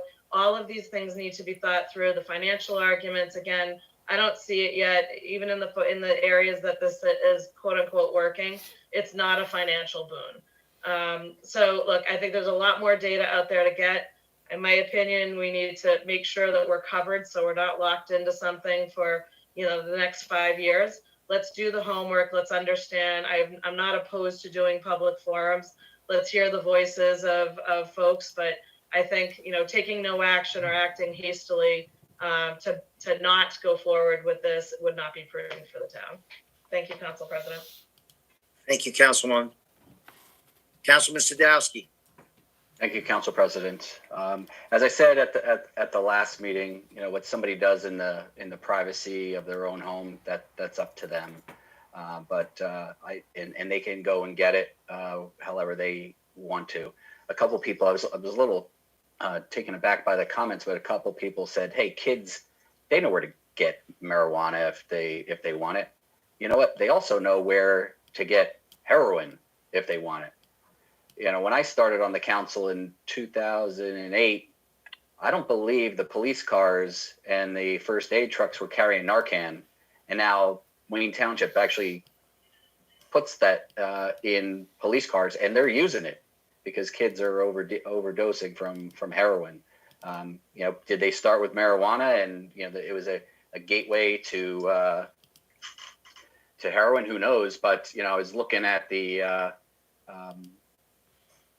federal government's U.S. Department of Health and Human Services, the National Institute of Health, and I think they said it pretty succinctly, is that People who are more vulnerable to drug taking are simply more likely to start with readily available substances like marijuana, tobacco, alcohol, and their subsequent social interactions with others who use drugs increases their chances of trying other drugs. It doesn't come out and say they agree with the gateway drug hypothesis, but they've done research and said that. So that's a concern of mine. The other thing is, and a couple different speakers talked about other states have had success, and nobody quote unquote dies of marijuana. But you know what? During the call, I looked up the Colorado Department of Public Safety statistics, and they said that the percent of convicted drivers for DWI who were involved in crashes, 29% of those drivers had both alcohol and THC in their system. So, whether they killed somebody, I don't know, but, they were DWI convicted in the state of Colorado. That doesn't sound like a good statistic to me. So what else did I have? My notes are scattered here. Yes, there was 60% of Wayne residents said they're in favor of it. And, I said last time that, it is of my opinion that if some of those 60% were possibly going to have a marijuana dispensary or a, cultivation farm next door to them, I think maybe they would reconsider their vote. We had a number of residents in the Packanack Lake area who were against a Wawa where the old Nagel's Candy Barn was, and they came out against that for a, gas station / convenience store. Imagine if that was a marijuana dispensary instead. We'd be here till 2 a.m. listening to, residents from Packanack talk about it, and forget about it if Gencarelli's decided to turn into a dispensary. It would be probably even worse. Or what if all the Pines Lake people who came out because Villa Verde, wanted to become a dispensary, or what's next to Brittany Chase there? Sunrise? If Sunrise, was no longer a assisted living facility and it was a dispensary, I don't think a lot of people in Brittany Chase would be happy with the council for that. So the not in my backyard thing, I think definitely applies. And for somebody to say, oh, we'll just stick it out on the highway. Well, those highway locations back up to residential areas. Is it fair to put it there? And Ryerson School is pretty close to a highway commercial zone. So there's a lot of things that are concerning with it. So I think Councilman Verano said it a long time ago, but very succinctly. We have this window of opportunity now. I think we should take advantage of it. And if there's a thoughtful way to look at this later, it's something that I would consider. Think about, we spent so much time talking about massage parlors, and the state put together some very, very detailed regulations about what a massage parlor has to have in their facility. And we have healthcare department at Wayne Township goes and does inspections and stuff like that. Hopefully the state's going to have something pretty detailed around what dispensaries are allowed to do, and have the police department have some insight on that. And maybe there is a solution down the way. The other thing that I was a little concerned with is people mixing up medical marijuana and recreational use marijuana. And I don't know if Mr. Koch is still here or not, but I do have one concern with a document that was provided to the council, and it was a memo that went to the planning board from Mr. Koch. And in there, it actually says, this ordinance shall not be construed to limit any privileges or rights of a qualifying patient, primary caregiver, registered or otherwise, or registered dispensary pursuant to New Jersey Compassionate Use Medical Marijuana Act, NJSA 2461-1. So that's that. But I believe the ordinance itself is in slight contradiction with that. So it is something that I think we would want to consider. But it does say in section 134-28-1, section H, it does list medical cannabis dispensaries as part of what's banned. So I think that's something we should definitely look to open up in the future. And then the other comment I was going to make, and I'm not sure where it is, but I did send an email to our legal department and got a response back. And I thought that, yes, it is attached. So Lisa Scorsellini, I had sent a couple of questions through Mr. Margiotta's office. And I asked, can the township limit the number of licenses? And the short answer is yes.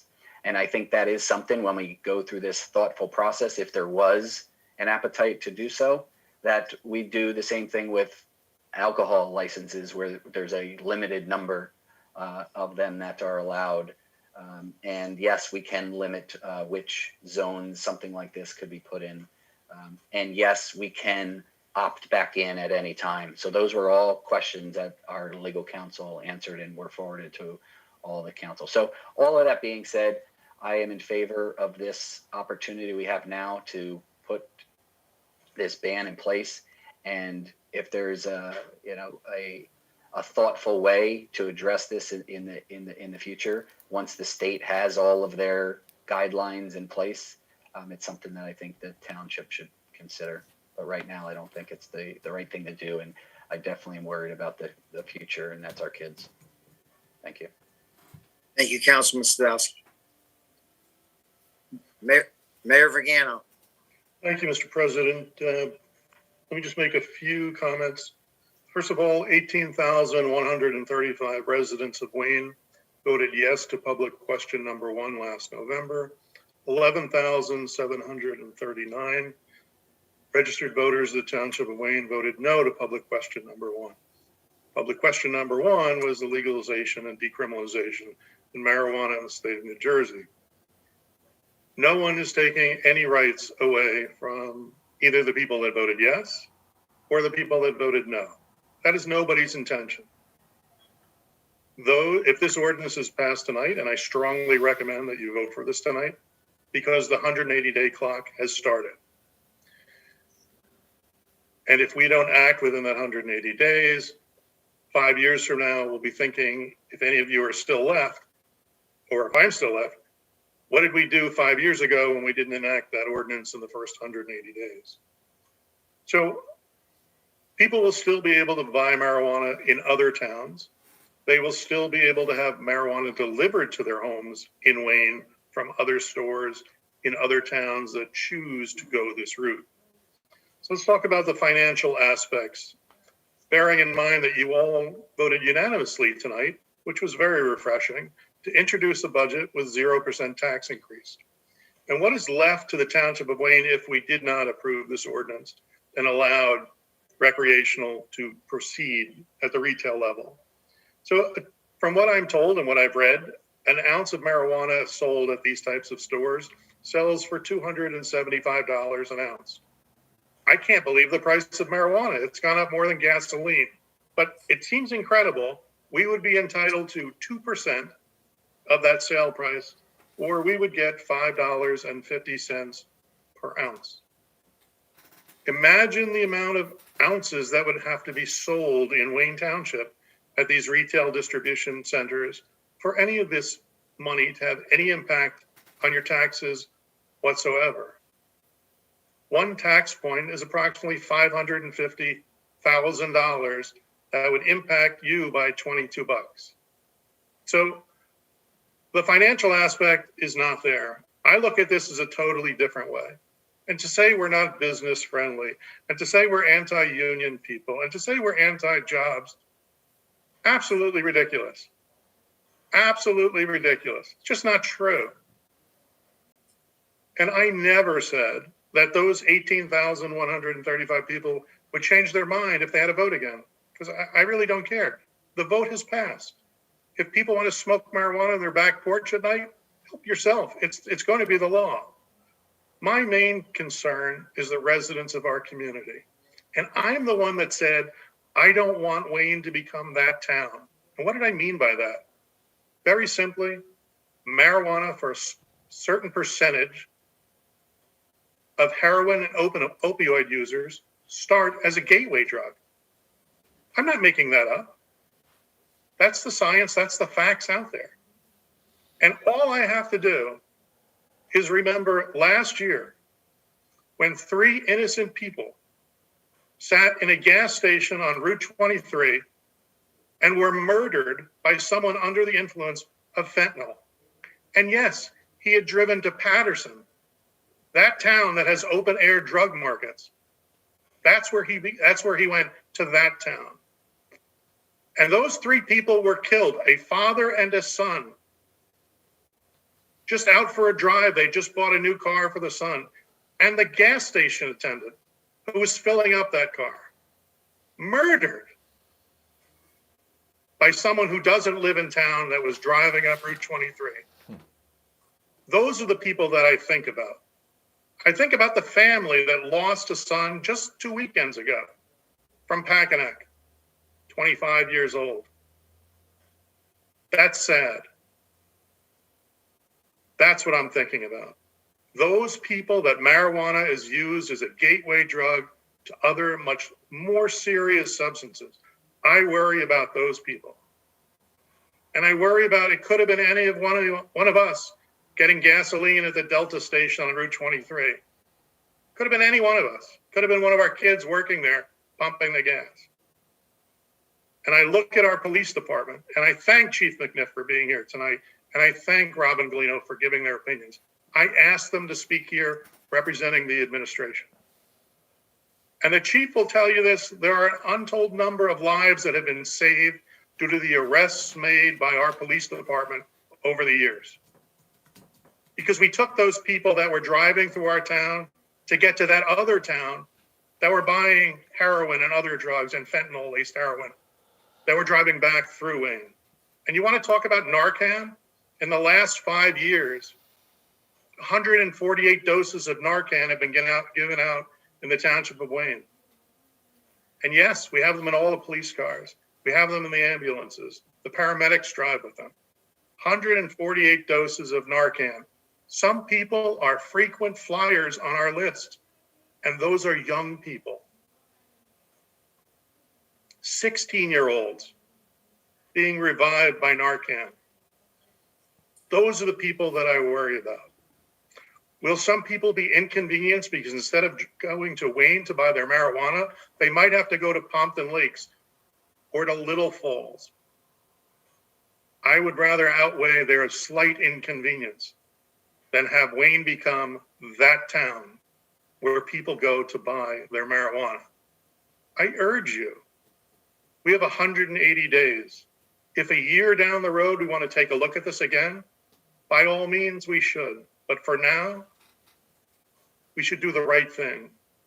And the right thing is to ban all 6 different types that are permitted under the law. And I'll give the state legislature credit.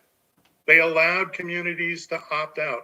This is the exact same ordinance that you passed 2 to 3 years ago. It's very close.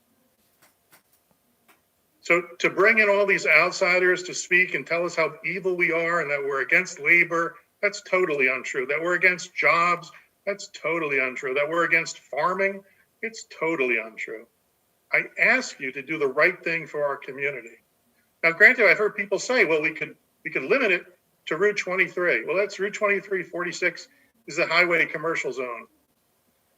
Are you going to tell the people of Packanack that it's okay to put in a dispensary on Route 23, but it's not okay to put one on Hamburg Turnpike? Because that's what I heard tonight. Are you going to tell the people that live on Route 46, the homes that live behind the houses, the businesses on Route 46, that it's okay to have a dispensary there, but not in Pines Lake? I hope not. The feasible thing to do now is to ban this through the entire town. And if you want to take a look a year from now, once all the regulations have come out, fine. But I can tell you the moment the governor took that black pen and started signing signing the legislation, my phone was ringing. We're interested in looking and establishing places in Wayne. Where are your empty stores? Well, I wasn't giving them the vacant land adjustment, I'll tell you that for sure. I said, we don't have an interest in having that type of establishment in Wayne Township. I don't. And I hope you are in support of this tonight. Thank you, Mr. President. Thank you, Mayor Vergano.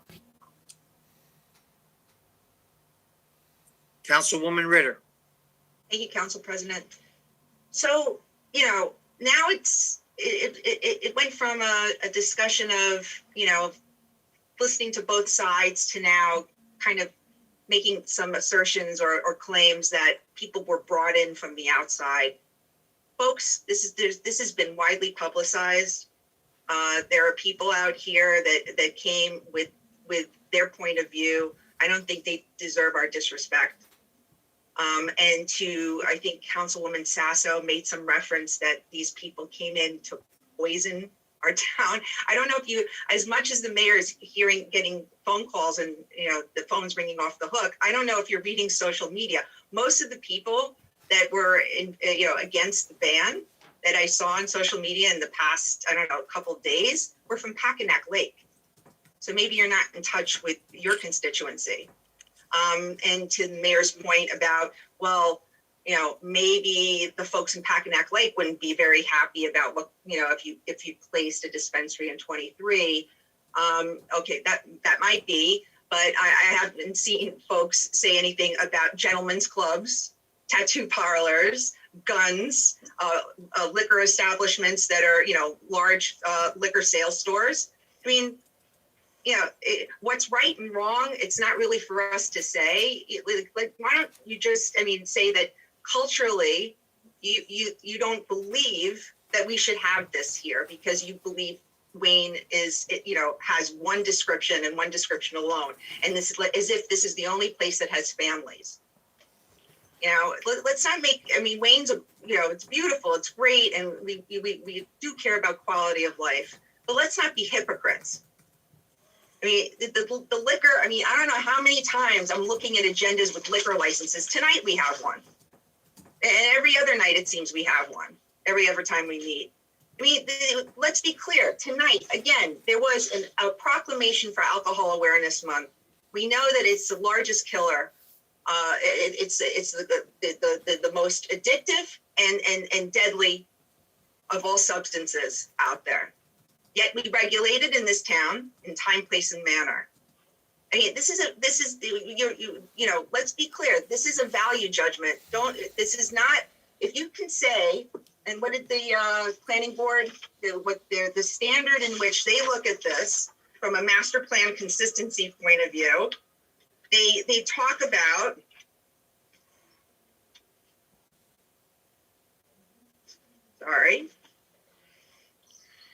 preserving the quality of life in Wayne.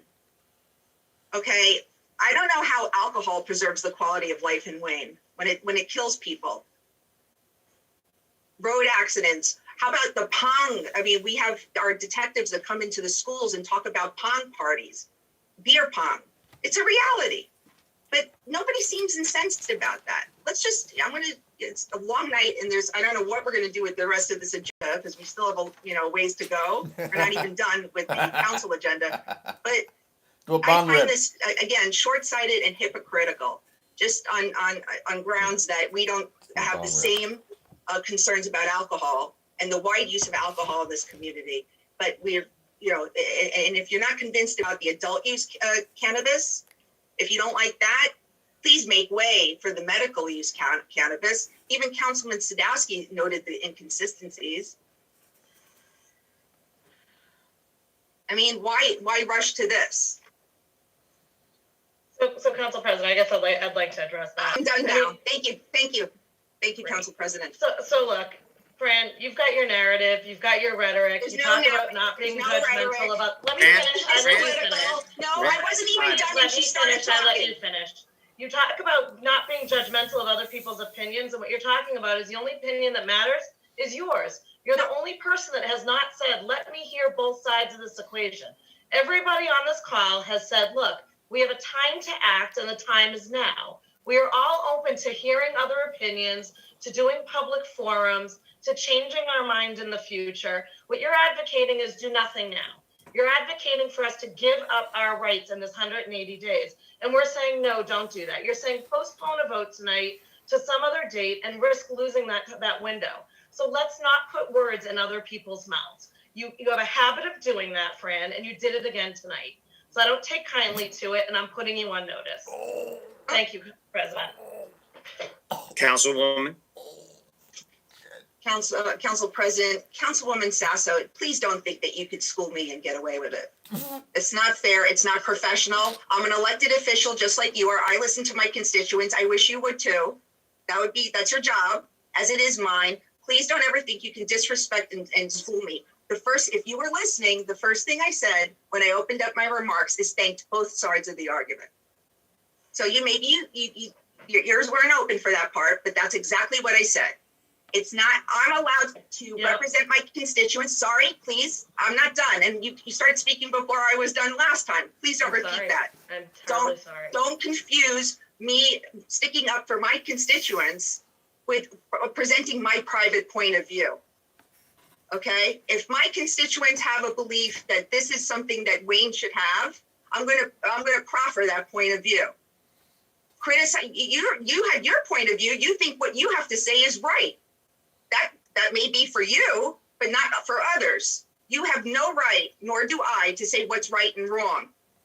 We represent our constituents. That's our job. And don't make this personal. This is business. It's the business of the government here that we have to abide by, that we have to do. So don't ever confuse me for taking something personally when what we're here to do is represent our constituency. That's business. Yes. Thank you, Council President. Right back at you, Fran. I don't just represent Packanack Lake, so yeah, All right, we'll agree to good for you. disagree. Very good. Thank you. Respectfully. Mayor Vergano. Thank you, Mr. President. I will point out to the council that liquor law licenses were established in the 30s, way before any of us became elected officials, or way before any of us were born.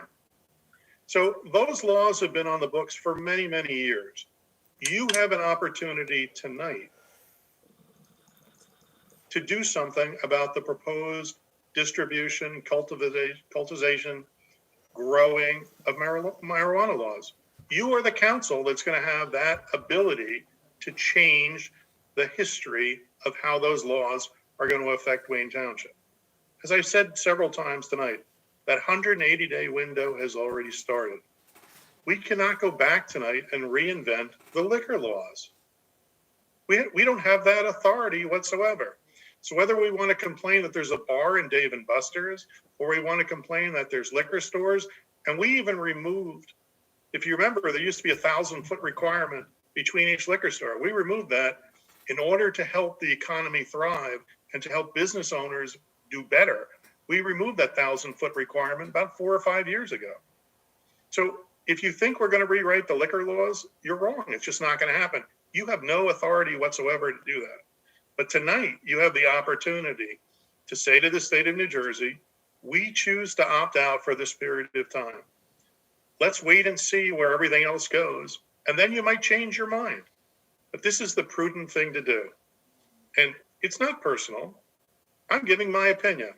And I was elected by the voters of Wayne Township many times now to give my opinion. People don't have to agree with me. By the way, the one woman that spoke out against the ordinance tonight thanked the community for having a COVID-19 vaccination program at Macy's. So we can't be doing everything wrong. But to have out-of-towners come in and criticize us, I find that amazing. I really do. That's okay too, because you know what? Under the Constitution, they're allowed to express their opinion.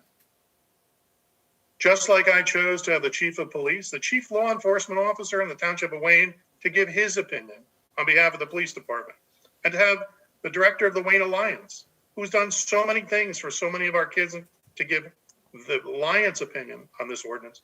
I made that decision, and that's why they're here tonight. So I think we're ready to vote. I would hope so. We still have more business to do. Quick question. I just want some clarification. Perhaps council can clear it up for me, because I'm still not entirely sure of the answer. If we were to vote this ordinance down, are we compelled to issue licenses and allow these businesses to operate, to open up? Or can't we, I know we have the ability to limit the number of the businesses that would operate as dispensaries. Are we able to essentially hold it in abeyance by not allowing anybody to open up yet, by restricting the ability to open up. Councilman Ettman, if you fail to act, then the uses are all permitted. They will be construed. If it's a retail use, it will be permitted in the commercial zones. If it's cultivation or wholesale, it will be permitted in the industrial zones. The parameters are very simple. The state had the opportunity to dictate to a municipality as to what it could or couldn't permit. Similar to liquor licensing, which a municipality had the opportunity of precluding. As we're all aware, there are certain municipalities in the state that preclude liquor licenses. The state has given you an opportunity to opt out. It's 180 days, expires in August. However, if you opt out, that doesn't preclude you from opting in. We represent several municipalities, and I will not reveal some of them because you would be surprised at certain municipalities that are opting out that have elected officials that are state legislators. I just found it very unusual that they're looking to opt out. But you have to perceive this as a zoning ordinance. And what I'm troubled by is that you have 180 days. State hasn't figured out what to do yet. And then you have to make a determination. Earlier, I guess I could say yesterday now, we went through certain Mount Laurel settlements. How those are evaluated, how painstaking the process is. If you're going to permit this somewhere, I think we want to know where it would be and what the impacts would be. And if you said, we don't want any of these businesses within X feet of a school, church, or some other types of uses, where would that be? Maybe it couldn't go anywhere. I don't know. But that's the detail that I think you need to go through. The recommendation that I've been making is, if you know that you want to permit something, that's fine. If you're not sure, you better opt out. Thank you, counsel. Okay. Mr. Clerk? Okay, Council President. Just to, for the record, this ordinance 16 was moved by Councilman Zay, was seconded by Councilman Verano, and this is the roll call to adopt it. Jonathan Ettman, Yes. Franco Mazzei, Yes. Francine Ritter, No. Al Sadowski, Yes. Jill Sasso, Yes. Joseph Schweigart,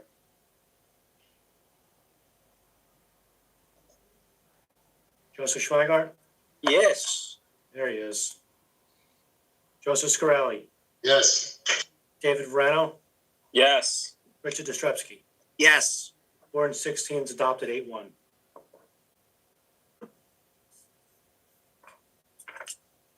Okay, that brings us to the mayor's agenda, administrative agenda. Mayor, would you like to speak on behalf of the mayor's appointment? Yes, I'll just mention that it's under New H2.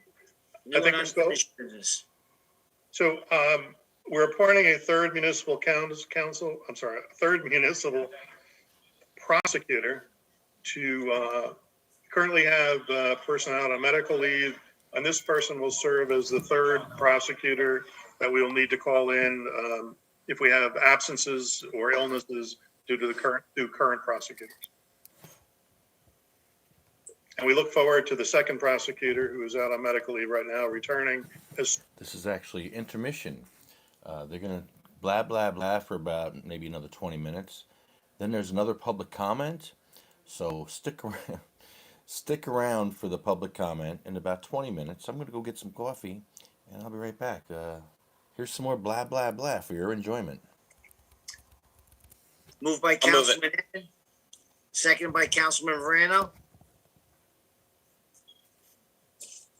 Discussion? Paul, please call the roll. The roll call to Sorry, adopt Council the President. minutes. 1 second, Paul. I'm sorry, Dave. Sorry, one quick question on A8. I don't know if Chris Koch is still with us. If not, maybe Mayor, you can answer this, but that's the authorization for the redevelopment study of Toys R Us property. Chris Koch took the dog out for a walk and is probably now sleeping, if he's a smart person, and I think he is. All right.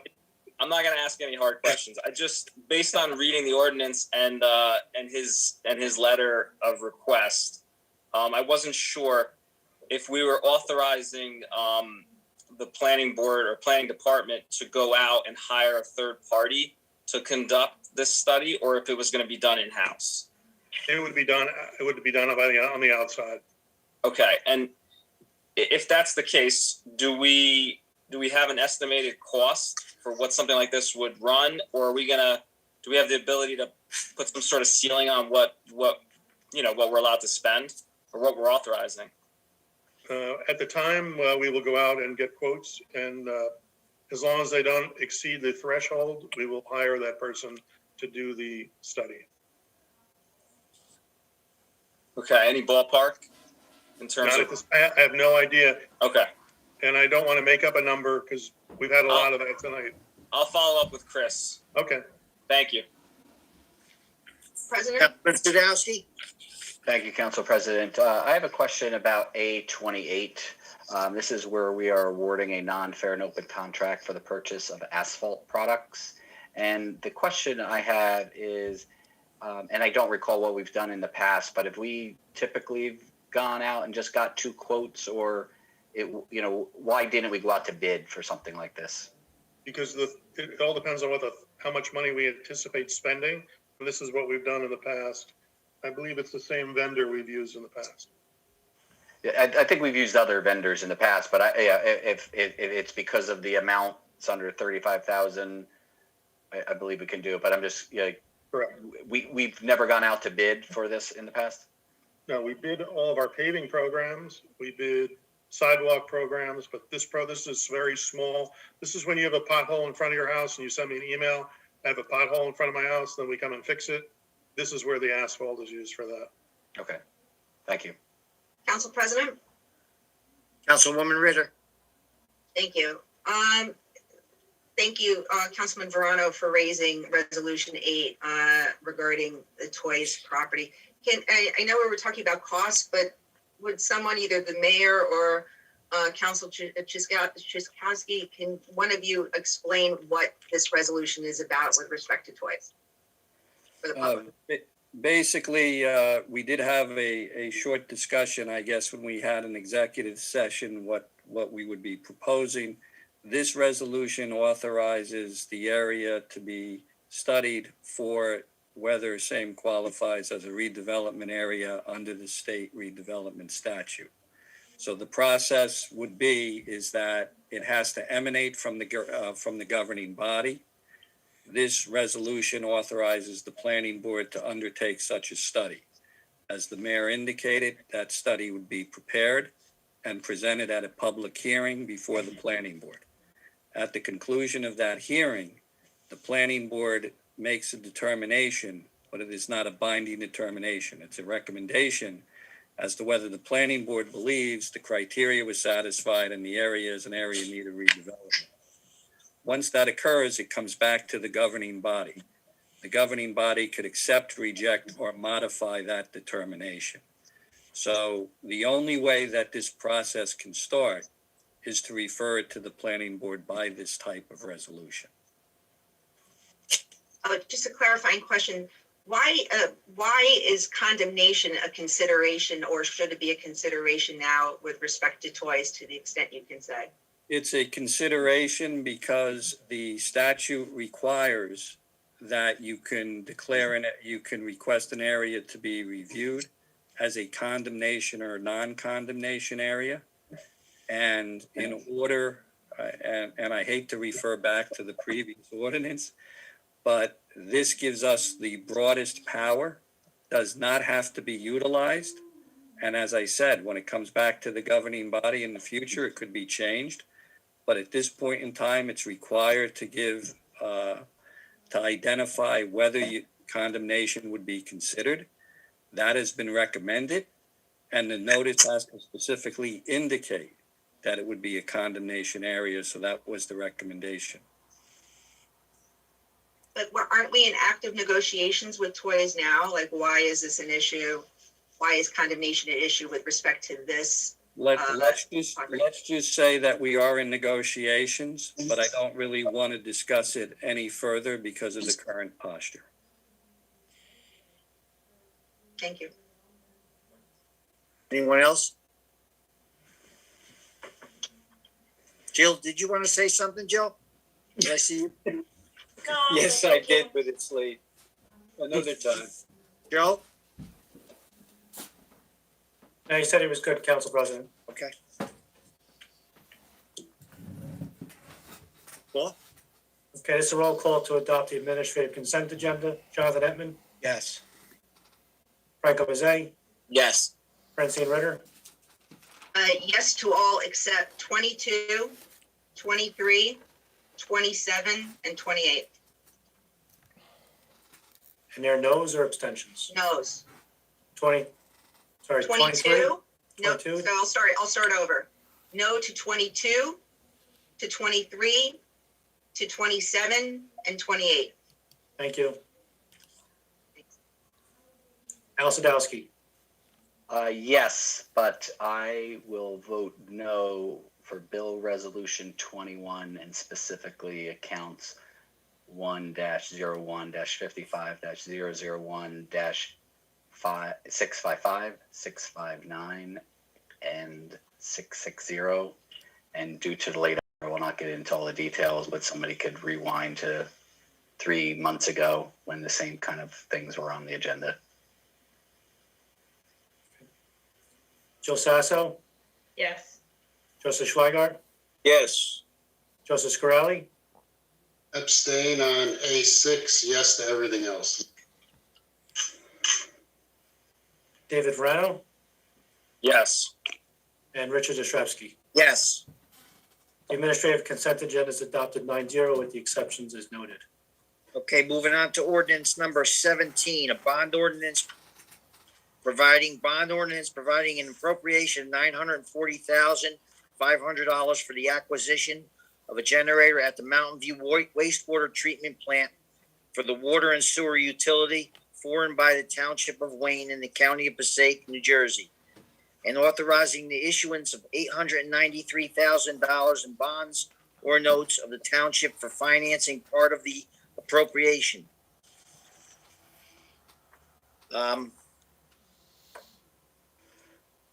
I would like to move this. Do I have a second? Second. Second by Councilman Mazay. Discussion? Paul? It's a roll call to introduce ordinance 17. Jonathan Etman, Yes. Franco Mazay, Yes. Francine Ritter, Yes. Al Sadowski, Yes. Jill Sasso, Yes. Joseph Schweigart, Yes. Joseph Scarelli, Yes. David Verano, Yes. Richard Ostrowski. Yes. Ordinance 17 is introduced 9-0. Ordinance number 18, a bond ordinance providing appropriation of $350,000 for the 2021 sidewalk replacement program for and by the Township of Wayne in the County of Passaic, New Jersey, and authorizing the issuance of $332,500 in bonds or notes of the township for the financing part of the appropriation. I'll move it, Council President. Moved by Councilman Scarelli, second by Councilman Sadowski. Paul, discussion? Council President. Councilwoman Ritter. Thank you, Council President. Can someone from the administration just give some background? Like, what is there a particular area it's of replacement, sidewalk replacement that we're focused on for this appropriation? Sure, I'll give a brief response. We replace sidewalks that are damaged or uprooted by township trees, shade trees. So just because your sidewalk is not functioning, if it's not caused by one of our trees that we put in many years ago, If you recall, we used to put the trees between the sidewalk and the road. On newer developments, they go 10 feet into the property. So we have determined that we are responsible if the roots from those trees have upended the sidewalks. We haven't done this program, I believe, in the last 2 years, but now we have a list of sidewalks that need to be replaced that were caused by our large tree roots upending them. Thank you, Mayor. Thank you, Mayor. Mr. President, Councilman Scarelli. I just want to say I'm very, very happy to move this. I'm very happy to see the sidewalk replacement program. A lot of my constituents have been contacting me recently. I don't know if it's because the spring weather's coming out, but the other thing I'm happy about is I got my email today that veg waste pickup is starting again, and the first one's tomorrow. So I'm very happy about that too. Things are moving in the right direction, Mr. President and Mr. Mayor. Thank you, Councilman Scarelli. Vegetation waste started last week already, pal. Yeah, but this is the first email I got. The email really is what did it for me. Mr. Clerk?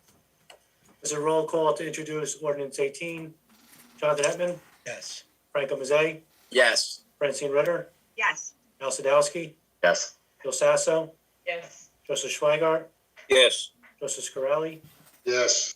David Verano, Yes. Richard Ostrowski. Yes. Ordinance 18 is introduced 9-0. Ordinance number 19, a bond ordinance providing an appropriation of $90,000 for the Winding Way Park project for and by the Township of Wayne in the County of Passaic, New Jersey, and authorizing the issuance of $85,500 bonds or notes of the township for the financing part of the appropriation. I would like to also move this ordinance. I'll second. Second by Councilman Mazzei. Discussion? Councilwoman Ritter. Thank you, Council President. Same kind of question. Can someone from the administration give a little bit of an explanation of this Winding Way Park project? Mayor Vergano? Absolutely. Thank you. The property that we're talking about on Winding Way is part of the flood buyout. And there's a certain few things that are permitted once properties in the flood buyout program have been taken out. And this is one of them. This is a passive park that'll have a gazebo and a walking trail for those that live in the neighborhood. One of the problems that we have after we buy houses out, you basically just have an empty lot sitting there. This has two empty lots next to each other, so they're contiguous. And we think this will improve the look of the community when people drive in. If you drive into this neighborhood, it's a beautiful neighborhood. Unfortunately, every so many years, it gets impacted by flooding. And we had requests of the residents in this neighborhood if we could do something as opposed to just leaving the property barren. So even though there's a cost of $90,000, we're also applying. I can't remember the organization that we just did that we were applying for a grant because I signed the paperwork today. Yeah. I still can't remember. It's late. AARP. ARP. No Resolution wonder I 3. couldn't remember. I don't want to remember. ARP Resolution 3, correct. I might join after this meeting, but so we're applying for a grant to assist us with this. Thank you. Thank you, Mayor. I just want to say thank you to the administration and mayor, and also to our head of Parks and Rec, Tim Roatman, Ryan Edge, for reaching out and working together with the residents in this area who came to the mayor and myself looking for some guidance and some help in that area to try and bring some life back and restore some of these properties in that neighborhood. And I just want to say thank you for your help. And I'm looking forward to seeing that park and that project finished. Thank you, Mayor. Councilman Sadowski. Thank you, Council President. Yeah, I'll be supporting this. It sounds like it'll help the neighborhood, but my one concern is what's going to stop other neighborhoods that also are impacted by severe repetitive loss that have, contiguous lots. Is this, going to set a precedent for other neighborhoods to do similar? And, what's the what's the priority for, the next one, and when other residents are requiring this? Are we only going to do it if we get AARP, or are we now going to start using the open space fund that we use to take the house down to now, build parks otherwise? Like what's the policy going forward? The policy will be is we'll look at each request on an individual basis. This one makes a lot of sense to me. I went down and visited the neighborhood, had the residents into town hall. We met with them on several occasions. And I think this one really makes sense. If there are others that might come forward, not really sure. Most of the flood buyouts, we have a big number of vacant lots in a row with other houses farther away. This is a much different type neighborhood, and we'll take one at a time as they come through. But we haven't had any other requests, and we've been doing the repetitive flood buyout since 2007, I believe. I hope I answered your question. Yes, thank you. Thank you, Mayor. Any other discussion? Mr. Clerk? There's a roll call to introduce ordinance 19. Jonathan Edmond, Yes. Franco Mazay, Yes. Francine Ritter, Yes. Al Sadowski, Yes. Jill Sasso, Yes. Joseph Schweigart, Yes. Joseph Scarelli, Yes. David Verano, Yes. Richard Ostrowski. Yes. Ordinance 19 is introduced 9-0. I believe that brings us to the public portion. Jack, did we cover everything? Gonna check with my Sorry. Yes, trusty deputy. you did. Okay, good. Anyone from the public wishing to address the council on any matter, please raise your virtual hand. State your name, address for the record. Each person will have 5 minutes to address the council. There will be no yielding of time or cross dialogue during the public portion. After everyone from the public wishing to speak has been heard, the council and or administration may address your comments and or questions.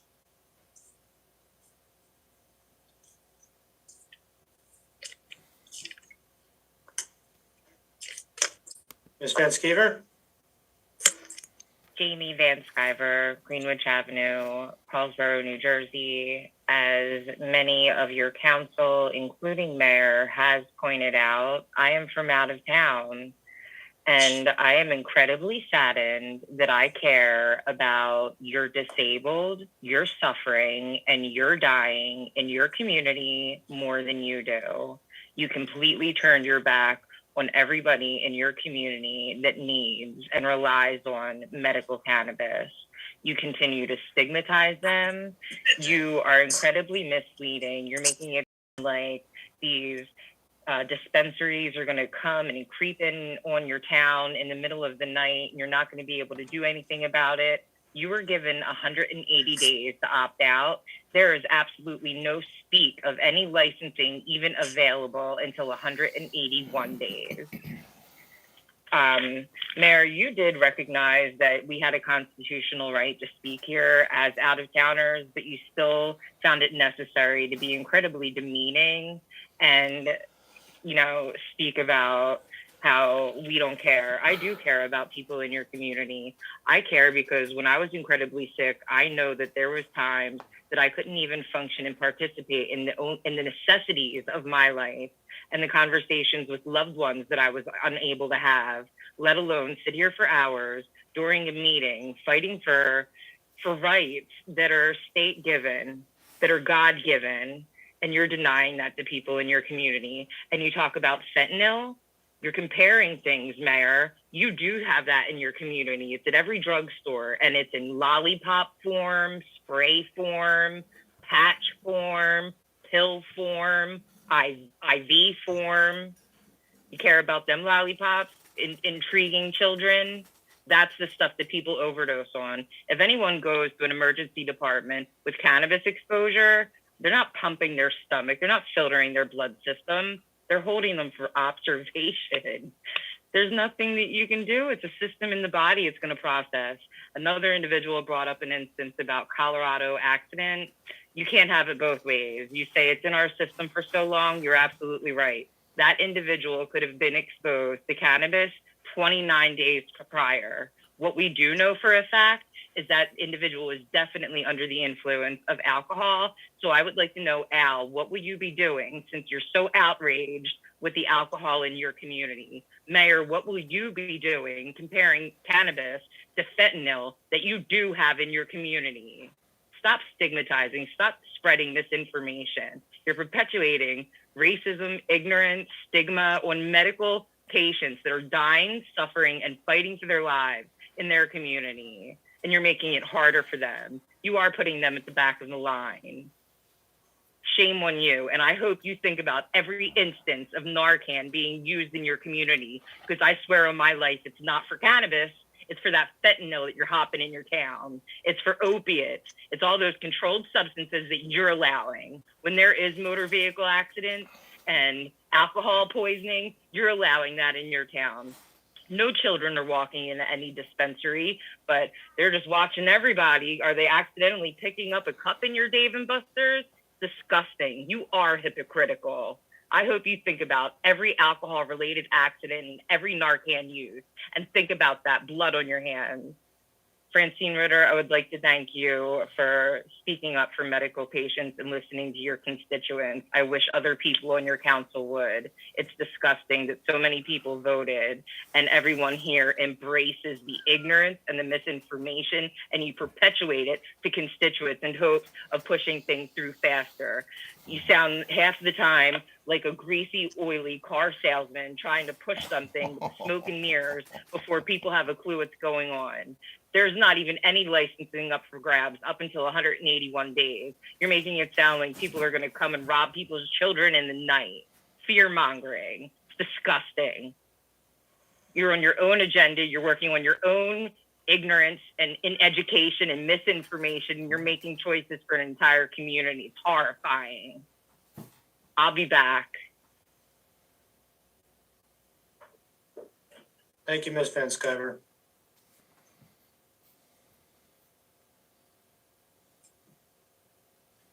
Mr. Frieswick.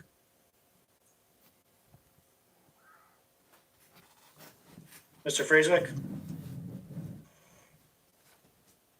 Thank you, Mr. Margiotta. Can you hear me now? We hear you. Sorry, that was my fault. Yes, Jim Frieswick, 1212 Summerhill Road. It is now 12:30 a.m. on April 8th. We started this meeting at 7:30 p.m. yesterday, April 7th. So I think that's a 5-hour meeting so far, and we're not done. 1, 2. And I'm just curious 3, to know whether or not 4, we could have 5. had a shorter meeting if the council had not canceled 8 council meetings that were scheduled originally for this year. And at the last meeting on February 3rd, the council voted to cancel one of the 2 meetings that were scheduled from February to August. So that's 7 meetings that you canceled. I agree with the mayor.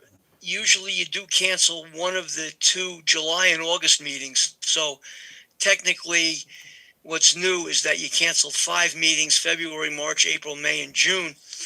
But, you know, is it fair to the public that the council's conducting business at 12:30 a.m.? And if you had an extra meeting this month, maybe possibly you could have carried some of this business over to the next meeting and shortened this meeting.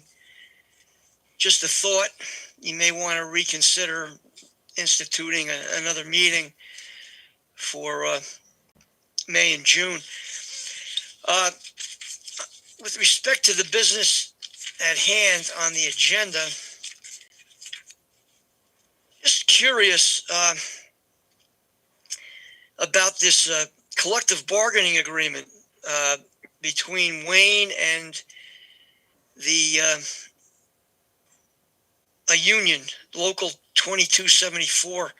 Just curious to know what that collective bargaining agreement provided as far as first of all, who does it cover? What employees does it cover, and what kind of a wage increase did they get in the collective bargaining agreement? I'm also curious with respect to this resolution that supports Senate Bill S 3522, which seeks to establish a new board of trustees for the local part of the public employees retirement system.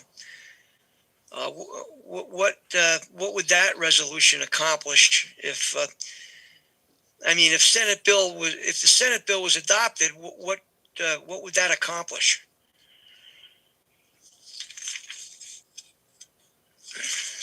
And those are my two questions. Thank you. Thank you, Mr. Frieswick.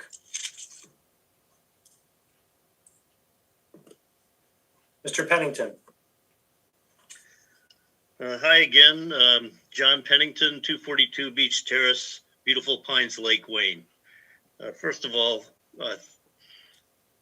thank you all for your work ethic. I've seen it time and time again. Couple of quick comments. The first thing is the irony of all this discussion. I know that one of the differences between our two parties is that Republicans comment a lot about government overreach. But here, you're adding regulations. Now, in this case, I happen to agree with the regulation, especially because it turns out the state deregulation of marijuana, if you will, and I call it deregulation because we don't know what it's really going to mean yet, which is why I support this decision totally. And I had my family from Pompton Lakes listening into this, and they support you totally as well, because I have 3 grandchildren living there, because we should err on the side of caution until we know what the state's deregulation really means. So I want to support that completely.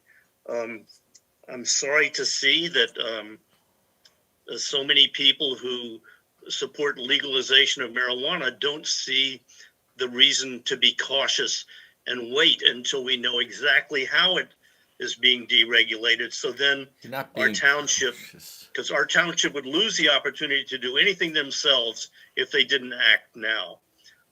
Then it can easily be changed to make specifics to handle the situation as it unfolds. Now, an interesting thing that you brought up was the possibility of setting a limit to the number of dispensaries. So it made me just say, well, consider if it's still possible, maybe we should limit the number of liquor stores. And in fact, if it's possible, maybe we should limit the number of gas stations on Route 23. I mean, I know we couldn't have done that when Wawa came along, but I know that was a concern. So I'll just bring that up as a possibility. I think one of the things that nobody said, a lot of people said, oh, the kids are going to find it anyway. Well, I think if the children of our community see that the town council almost unanimously said, hey, we're so concerned about this, we're not going to allow it right now. That's making a statement to all those children. Whereas if we just said, oh, yeah, sure, everything's cool, that statement in and of itself is valuable. They'll see their elected officials making that statement. So that's one of the reasons I support this so strongly. I guess that's it, except I learned something. I had no idea the state had implemented a regulation to prevent the police from telling parents about their children. So I'm really glad I learned that, and I will do whatever I can if anybody brings it up. If there's some lobbying I can do or anything, I found that completely disturbing. So thank you again for your work ethic and for this decision. And I'm sure we'll talk about affordable housing down the road. So I won't bring that up again, Mayor Vigano. Thank you, Mr. Pennington.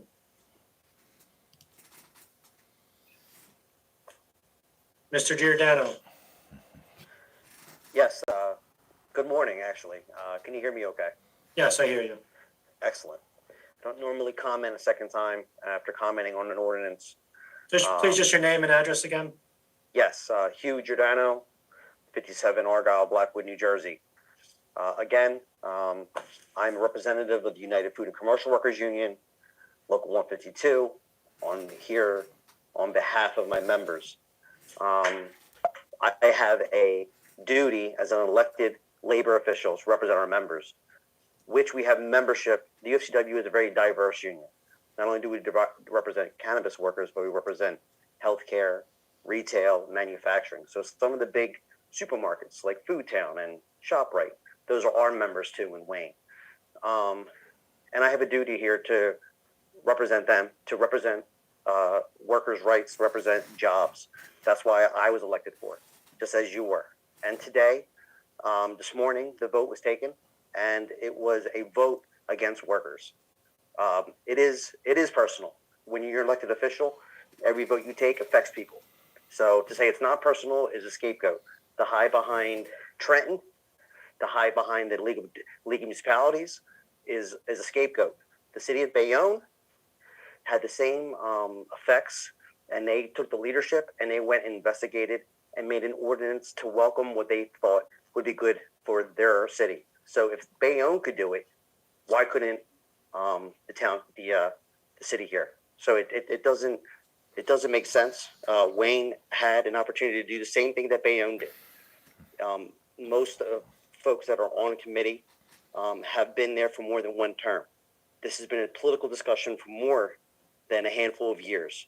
The opportunity was there to do the right thing, and it was not.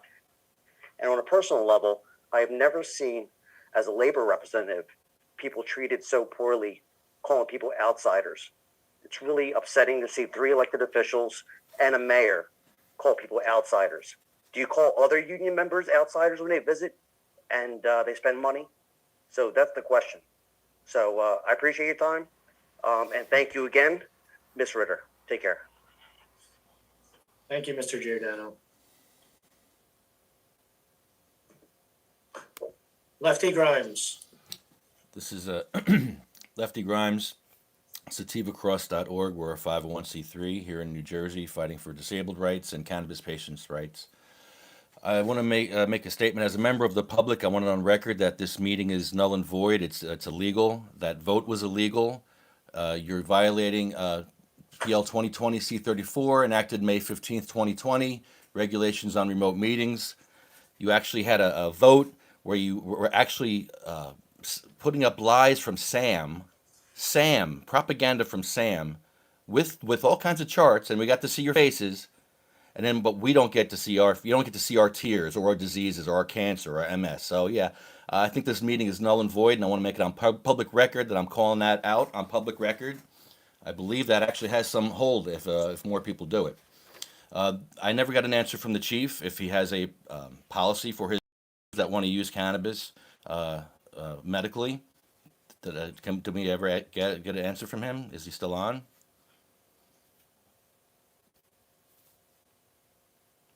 Mr. Grant, there's no cross dialogue, so just finish your Well, comments. they said that there was going to be an answer after that. I never got the answer after that. So if he doesn't want to answer, that's fine. But I'd like him the opportunity to answer if he wants to answer. Because actually, we do advocate for cops. There's actually a city in Hudson County that's allowing their cops to get cards. And if you want to hit me up on the side, I'll tell you what town it is. You calling us outsiders? Well, yes, I am an outsider. I'm an outsider who cares more about your sick and disabled and dying more than you do, apparently. And it's pretty disgusting that on the day after, the week after our Savior rose from the dead, you're actually passing an anti-Christian ordinance. You're taking people in wheelchairs and putting them in the back of the line. You're taking people with cancer and telling them, no, not in my town.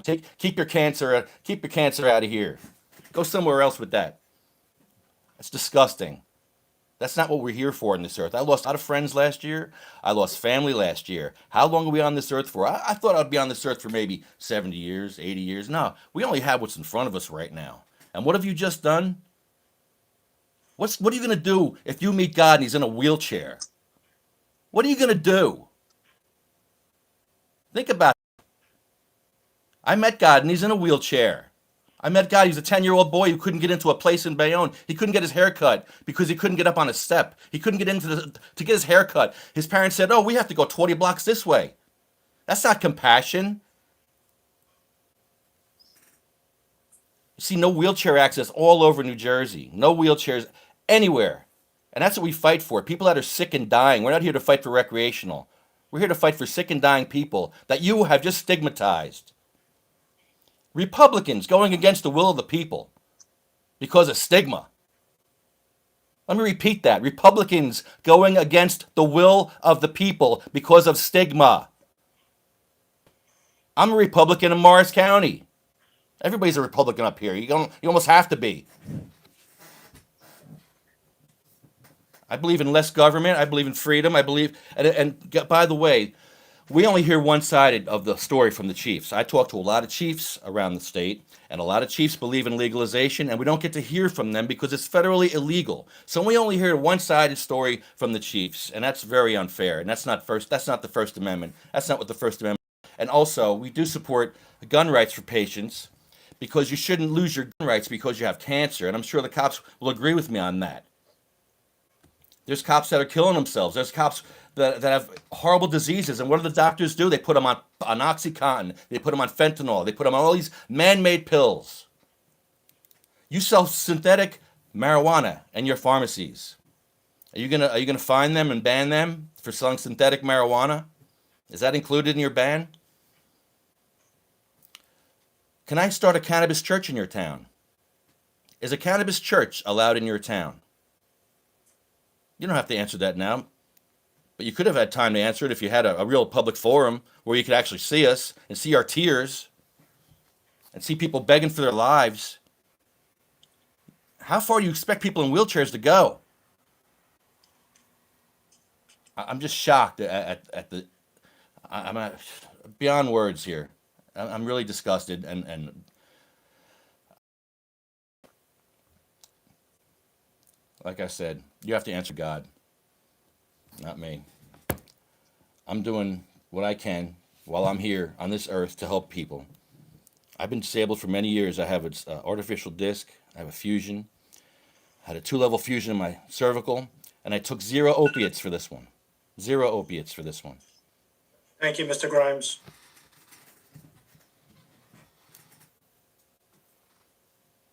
Mr. King. Good evening, Jeffrey King, 24 Elizabeth Parkway, Eatontown. That's out of town, just in case there was any confusion. It's not another planet, though. I'm still a human being from Earth here in New Jersey. So I don't appreciate the disrespectful attitude towards people who weren't born and raised there. It's pretty sad that that's the only response you have to our arguments. The points that we made are still valid just because we don't have your zip code. And I did hear several residents speak in favor of it, of cannabis businesses, and you did not address them. You blew them off like they don't exist and hid behind the out-of-towners line. So that was kind of cowardly. Want to thank Councilwoman Ritter for standing up and saying the emperor is not wearing any clothing. This is ridiculous. It's totally unfair that you're doing this in the middle of the night, in the morning. It's not transparent. It's not open sunshine. And I agree with Mr. Grimes. This is in violation of the spirit and the law. You say, oh, we can't fix the liquor laws. Yes, you can. You can stop renewing liquor licenses. You can stop making it easy for alcohol sales. You made it easier to sell alcohol. You made it a 1,000-foot buffer. You took it away. Why would you do that? Because you like alcohol? You think it's safe and sound and good for the children? I can't believe you admitted you made alcohol more available, and that's cool. That's fun and easy and no problem. But yet, cannabis is the end of the world. I didn't know you have a gentleman's club. You have a room for a gentleman's club, but you don't have room for medical cannabis. The AARP and the American Legion both endorse medical cannabis, but you would rather have a gentleman's club. You know, that's tied to sex trafficking, human trafficking, slavery, but medical cannabis is the problem. It's horrible. You didn't answer the question about body cameras. Do your officers all have body cameras? Err on the side of caution. Wait. Oh yeah, we've heard that for years and years and years while you arrested us. Just keep on waiting. Err on the side of caution. You do have to allow a church because the federal government, the United States Constitution, allows freedom of religion. So if an ordained minister wants to use cannabis as a sacrament, there's nothing you can do to stop them, even though you would like to. You'd like people to suffer spiritually as well as physically, wouldn't you? That's the way it sounds. And the gateway theory is not a fact. It is a myth. It's false. There are studies that disprove this. So you can say there's studies, so can I. It is false.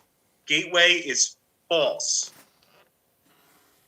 You're doing more damage by saying that because you're denying people the opportunity to use cannabis as an exit from addiction. That's reckless and it's hurtful and harmful to people. People will suffer from that.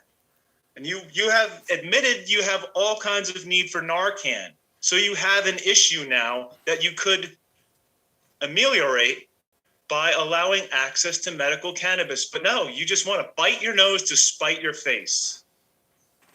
Just throw the baby out with the bathwater. It's unbelievable how tight your mind is closed on this issue. You haven't educated yourselves talking about, gummy bear looking medicine. Where can you find that in a dispensary?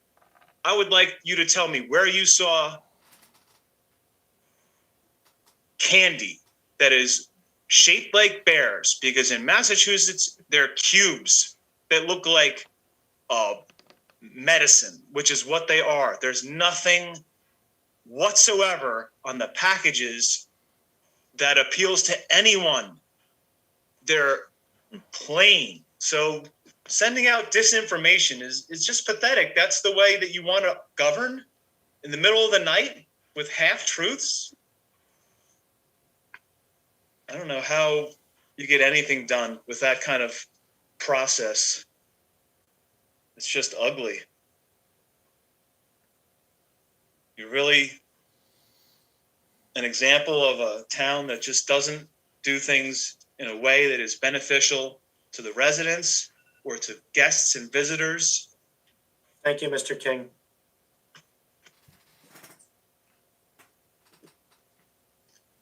Ms. Nardone. Whoops. Can you hear me now? I hear you. Okay. Oh, look, Linda he's back. Nardone, 28 Pelham Road, Wayne. And for full disclosure, I will say that I will be a candidate for council at large. But that's not the issue. This is very late. It is more than 5 hours, as somebody mentioned actually a while ago. So I really will make this short. The ordinance was passed as the most conservative position. That was what was recommended by your lawyer. And some of the council people seem to recognize that there's both sides of issues. Fran Ritter did that, but then was criticized for speaking up, and no others were criticized for that. But the point is, and the only point is, at the end of this kind of vote, I heard that the 180 days end August. So you really had time to discuss those issues and maybe have public forum. And that really wasn't what was chosen to do. I don't know why that wasn't chosen to do. And if I had understood it, I may have brought it up earlier. But you really had some time to, rather than take that conservative position right now, to get more public input into all of the kinds of issues, especially this medical issue, and especially the diversity that you see in some of the opinions, both for children, and this is for adults. We're talking about adults. So lots of issues you could have discussed and didn't, but pulled the trigger on this before the end of August. Thank you very much. Thank you, Ms. Nardone. Council President, I don't see anybody else from the public willing to speak during the public portion. Council President, Councilman Mazzei. seeing no one else from the public wishing to address the council, I'll close the public portion. Second. Moved by Councilman Mazzei, second by Councilman Scarali. Discussion. Mayor Vergano. Let's do a roll call. Jonathan Edmond, Sorry. Yes. Franco Bezay, Yes. Francine Ritter, Yes. Al Sadowski, Yes. Bill Sasso, Yes. Joseph Schweigart, Joseph Scarelli, Yes. David Verano, Yes. Richard Ostrowski, Yes. Joseph Schweigart. Public portion is closed, 8-0. Mayor Vergano. Thank you, Mr. President. It is now April 8th, and I want to wish my wife a very happy wedding anniversary. It's our 31st anniversary. She's in the other room listening to this, and I wanted to say that to her tonight. And also, yes, we'll be going out to dinner tomorrow night, not with any of you, nothing personal. Mr. Frieswig asked about the union contract that was on for tonight. And it did say blue collar. That is our DPW, including some rec group. It's a 4-year contract, and the increases are as following, and it goes back 2 years. So it was a 2%, 2%, 2%, and then 1.75%. Just to answer that question, I don't remember what his other question, but it is rather late. So we had a healthy discussion tonight, and at the end of the day, the vote was taken, and tomorrow the sun will rise, and we'll all get up and get dressed and go, and we'll move on. Some of us won't. And we all belong, and we all need to listen to each other, and I think that's fine. I'm not a proponent of telling me how evil I am, but that's my opinion, and I'm entitled to say that opinion. Just people who don't live in town are allowed to address the township council and say we're anti-union people, which is totally untrue. To say we don't care about people in wheelchairs, again, totally untrue. Because we don't know these people because they live in our community. They don't vote here. They're entitled to their opinion, but life goes on. So tomorrow morning when the sun rises, everybody get up, have a cup of coffee, regroup, and life is not over because we passed a ban on the sale of cannabis in the township of Wayne. Thank you, Mr. President. Thank you, ladies and gentlemen. Appreciate your comments tonight. Thank you, Mayor. Happy anniversary. Thank you. Any other comments? Councilman Sadowski. It's late. A couple things. Hello? It's early. It's early, yes. So Mr. Grimes asked about a question about chief and use of medical marijuana for police officers. I would suggest directing that question, through the email system to the mayor's office, and perhaps that you can get that answered since the chief is not on the call at almost 1 a.m. And I think Mr. King asked about body cams, and I would make the same recommendation to him unless the mayor wants to answer that question live. And then Miss Van Scriver, I didn't know we were on a first name basis, but while you're entitled to your opinion, I'm entitled to mine. But what you're not entitled to is putting facts in my mouth that are not true. And I am not against medical marijuana, which you seem to think I said. And if you replay tonight's meeting, I made it very clear that I believe we need to allow medical marijuana. I would never stop that. In fact, full disclosure, my 9-year-old dog is using medical marijuana to relieve some pain in his bulging discs in his back. So I believe in it, but we are not preventing anybody from Wayne to get access to medical marijuana. And I would suspect wherever they're getting it now, have some sort of delivery services to Wayne, so nobody in a wheelchair needs to be worried about trying to get somewhere. Who's delivering? But yeah, I just don't like people suggesting things that I didn't say and trying to make it the record. And There's a cost to I just wanted that. correct that. Thank you. There's a cost for Thank you, delivery. Councilman. Mr. Any other President, discussion? Yeah. I could answer those two questions. Number one, we do not have police worn body cams on our police department as of this point in time. Regulations were put forward that requires us to do that in every other community in the state of New Jersey by July 1st. I will tell you that those are unrealistic expectations on the part of the state of New Jersey, and we are currently researching the purchase of those cameras. The state of New Jersey has already said that they were going to pay for them. I can't wait to see that happen. So eventually we will have body worn cameras on our police officers that are out in the field. The second question was a policy that between the police department and the chief of police, and we don't discuss policy, public policy on TV.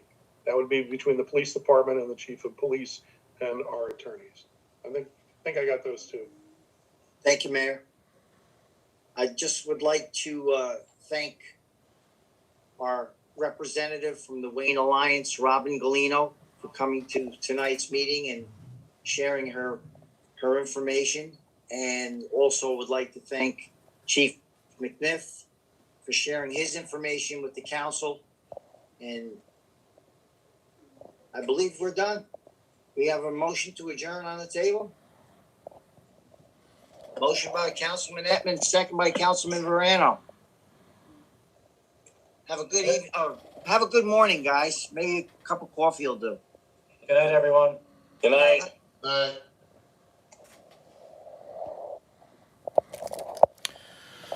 Wow, that was a marathon. Good night, everybody. Got some good samples for tomorrow's show.